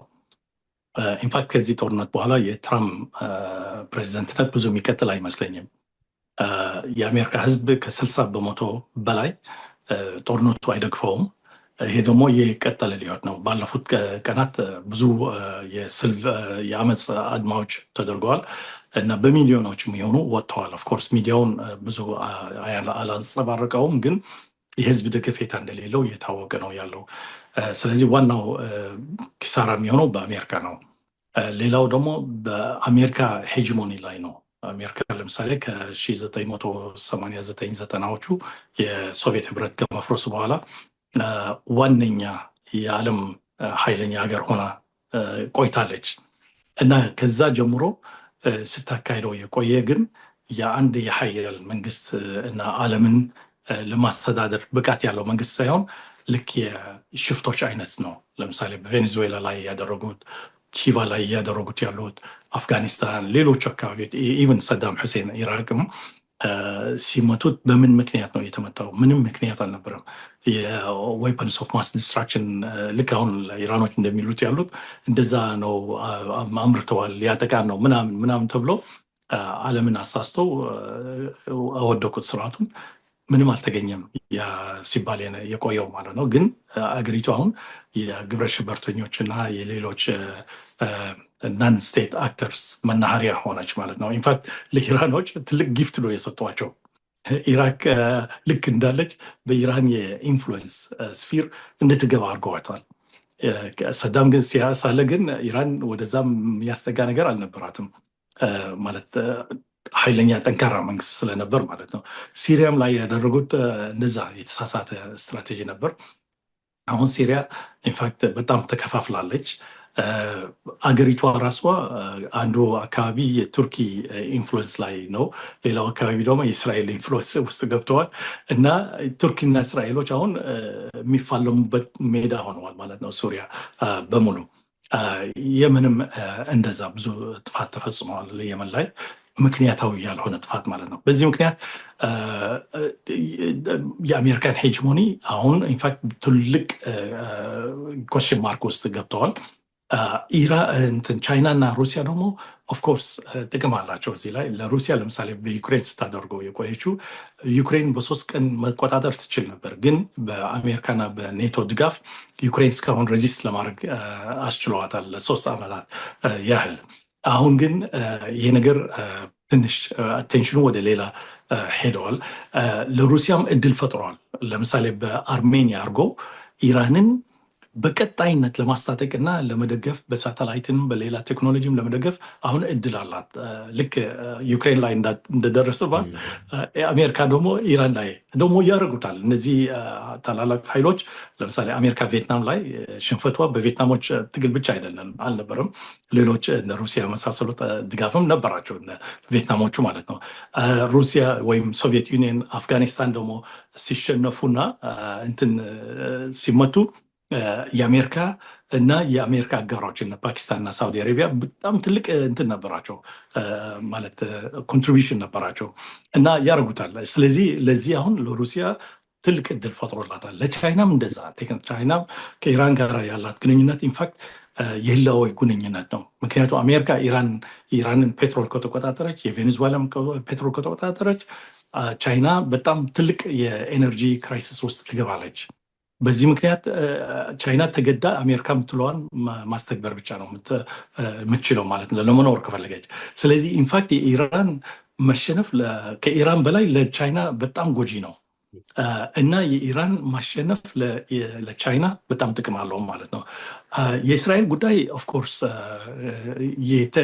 የቀጠለ ስለሚሄድ ገና በአሁን የሚታይ ነው። እነሱም የሚቀይሩት ስትራቴጂ ሊኖራቸው ይችላሉ ከዛ ውጤቱ አይተው።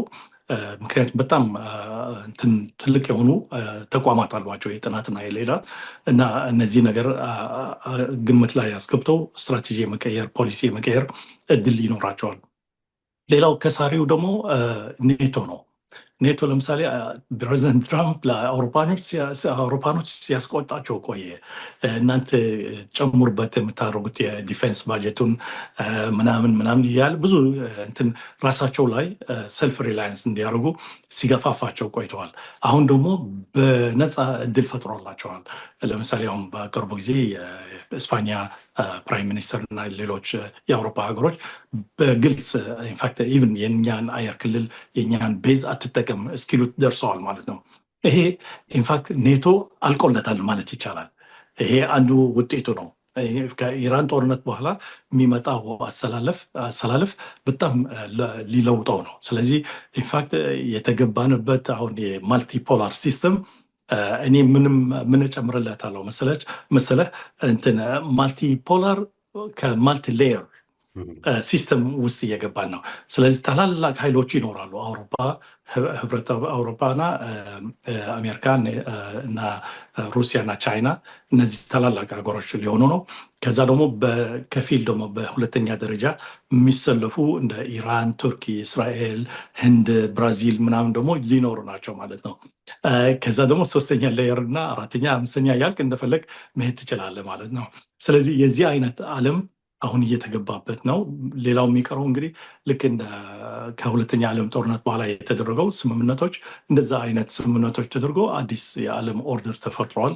በዚህ ምክንያት ደግሞ ለመጪው ማይቢ 50 ዓመት 100 ዓመት ወይም ከዛ የሚያንስ የሚበልጥ ዓመታት የምንካሄድበት ወርልድ ኦርደር ይፈጠራል። በመጨረሻም ይህ ጦርነት አንድ በአጭር ጊዜ ሊቋጭ ይችላል ወይ? ሁለተኛ ደግሞ በድርድር የመፈታት እድሉስ ምን ያህል ነው? አሁን ከሁለቱም ወገን የሚቀርቡት ነጥቦች አንዱን የማጣጣል ነው፣ በተለይ ከአሜሪካና ከኢራን በኩል ማለት ነው። በድርድር ያውም በአጭር ጊዜ ውስጥ የመጠናቀቅ እድል ይታዩታል? ምንድን ነው ግምቱ? በጣም እንግዲህ እየረዘመ ሲሄድ ውስብስቡ ደግሞ ይበልጥ ጥልቀት ይኖረዋል እና መፍትሄው በቶሎ ሊገኝለት አይችልም። ስለዚህ ኢንፋክት ከባለፈው ሳምንት ወይም ከዛም በፊት የጦርነቱ የመቆም አዝማሚያ እንደሚኖር ይታወቃል። ምክንያቱም ጦርነት ሲረዝም አይደለም፣ ጦርነት ሲያጭር ብቻ ነው ጥሩ ውጤት ሊያመጣ የሚችለው። ስለዚህ የሆነ ጦርነት ስትገባ ልትዘጋጅለት ዓመታት ሊወስድብህ ይችላል። ግን ጦርነቱ ውስጥ ስትገባ በአጭር ጊዜ መቆጨት ካልቻልክ ብታሸንፍም ስቲል በትልቅ ኪሳራ ነው የምታሸንፈው እና የኪሳራው ደግሞ ሌጋሲ ይቆያል፣ ብዙ በቶሎ አይታከምም እና በዚህ ምክንያት ጦርነቱ መቆጨት ነበረበት ከጥቂት ቀናት በኋላ ማለት ነው እንደጀመረ። ይህን አልተደረገም። ዋናው አይ ቲንክ ኳሱ አሁን የእስራኤል ጠቅላይ ሚኒስትር እጅ ነው ያለው። እሳቸው እንግዲህ በሚመጣባቸው ጫናና በራሳቸውም ግምገማ እሺ ይለቅ አሁን ይቁምልን፣ ግን አንድ አስተማማኝ ዋስትና ደግሞ ይደረግልን ካሉ ይሄ ጦርነት ሊያቆም ይችላል። በአሜሪካኖቹ ግን ኪሳራቸው ኦልሬዲ እየታያቸው በቃ ግልጽ እየሆነ መጥተዋል። ኢራኖቹም እየነገሯቸው ናቸው። እናንተ ጦርነቱ ጀምራችኋል፣ ግን እንዴት ያልቃል፣ መቼ ያልቃል፣ በምን ምክንያት ያልቃል፣ ግን እኛ ነን ወሳኙ እናንተ አይደላችሁም እያሏቸው ናቸው ያሉት እስካሁን። ስለዚህ ከዚህ በላይ ኪሳራ ምንም የለም። አንድ ወር ደግሞ ሲወዝ ራሱ የኪሳራ ምልክት ነው። ለጥቂት ቀናት መጥተህ መሪውን ገድለ የምታመጣው ለውጥ ካልተገኘ እሱ ራሱ የኪሳራ ምልክት ነው። ስለዚህ አይ ቲንክ አሁን የፌስ ሴቪንግ መውጫ ነው የሚፈልገው ያለው። ፌስ ሴቪንግ ምን ይሆናል ለሁሉም ማለት ለአሜሪካኖቹ፣ ለእስራኤሎቹ፣ ለኢራኖቹ ምን ይሆናል? የህንድና ሌሎች ቻይና ሌላ ሮልስ ምን ይሆናል? እነዚህ ሁሉ ግምት ላይ ያስገብቶ ግን ስራው እየተሰራበት ነው። በአሁኑ ጊዜ ኢንፋክት በፓኪስታን የሚመራ አንድ የድርድር እንትን ስራ እየተካሄደ ነው። በህንድም እንድትገባበት እንድታደራድራቸው ጥሩ ግንኙነት ስላላት ከእስራኤል ከኢራን ጋራ እሱም ተጠቅማ ለሁለቱ እንድታቀራርባቸውና ተኩሱን እንዲያቆሙ ምናምን። ስለዚህ ይሄ ነገር ኦልሬዲ እየተሰራበት ነው ማለት ይቻላል በአሁኑ ጊዜ። ስለተገናኘን በጣም ደስ ብሎኛል አቶ አብዱራህማን። በመግቢያችን ላይ እርስዎ እንዳስቀምጡት ዛሬ የመጀመሪያችን እንጂ የመጨረሻችን አይሆንም፣ ደጋግመን እንገናኛለን። ግን ከተገናኘን አይቀር ምናልባት እኔ ሳላነሳ የቀረው ጥያቄ ካለ መነሳት አለበት የሚሉት ሀሳብ ካለ በእሱ መቋጨት እንችላለን ቆይታችንን። ችግር የለም፣ ከብር አድርገነዋል በሙሉ ነው። ስለዚህ በጣም አመሰግናለሁ እና በምታደርገው ስራ ደግሞ ሰክሴስ እንድትጎናጸፍ እመኝልሃለሁ። አንተና ባልደረቦች ማለት ነው። በጣም አመሰግናለሁ። መልካም ጊዜ። አመሰግናለሁ። ውድ አዲስ ማለዳ ተከታታዮች የኢራን ጦርነትን አስመልክተን ከአፍሪካ ቀንድና ከመካከለኛው ምስራቅ ተንታኝ አብዱራህማን ሰይድ ጋር ከለንደን ብሪታንያ ብዙ ያደረግነው ቆይታ የተከታተላችሁትን ይመስላል። ያላችሁን ሀሳብ፣ አስተያየት እንዲሁም ትችት በኮሜንት ሴክሽኑ ላይ ልታስቀምጡልን ትችላላችሁ። ላይክ፣ ሰብስክራይብ እና ሌሎች ማጋራትንም አትርሱ። የዩቲዩብ ቻናላችንን በሌላ ጊዜ ከሌላ ባለ ጉዳይ ጋር እንገናኛለን። ከካሜራና ከስቱዲዮ ባለሙያዎች ጋር ሆነን ዮሐንስ አሰፋ አብረናችሁ ቆይታ አድርገናል። ጤና ይስጥልን።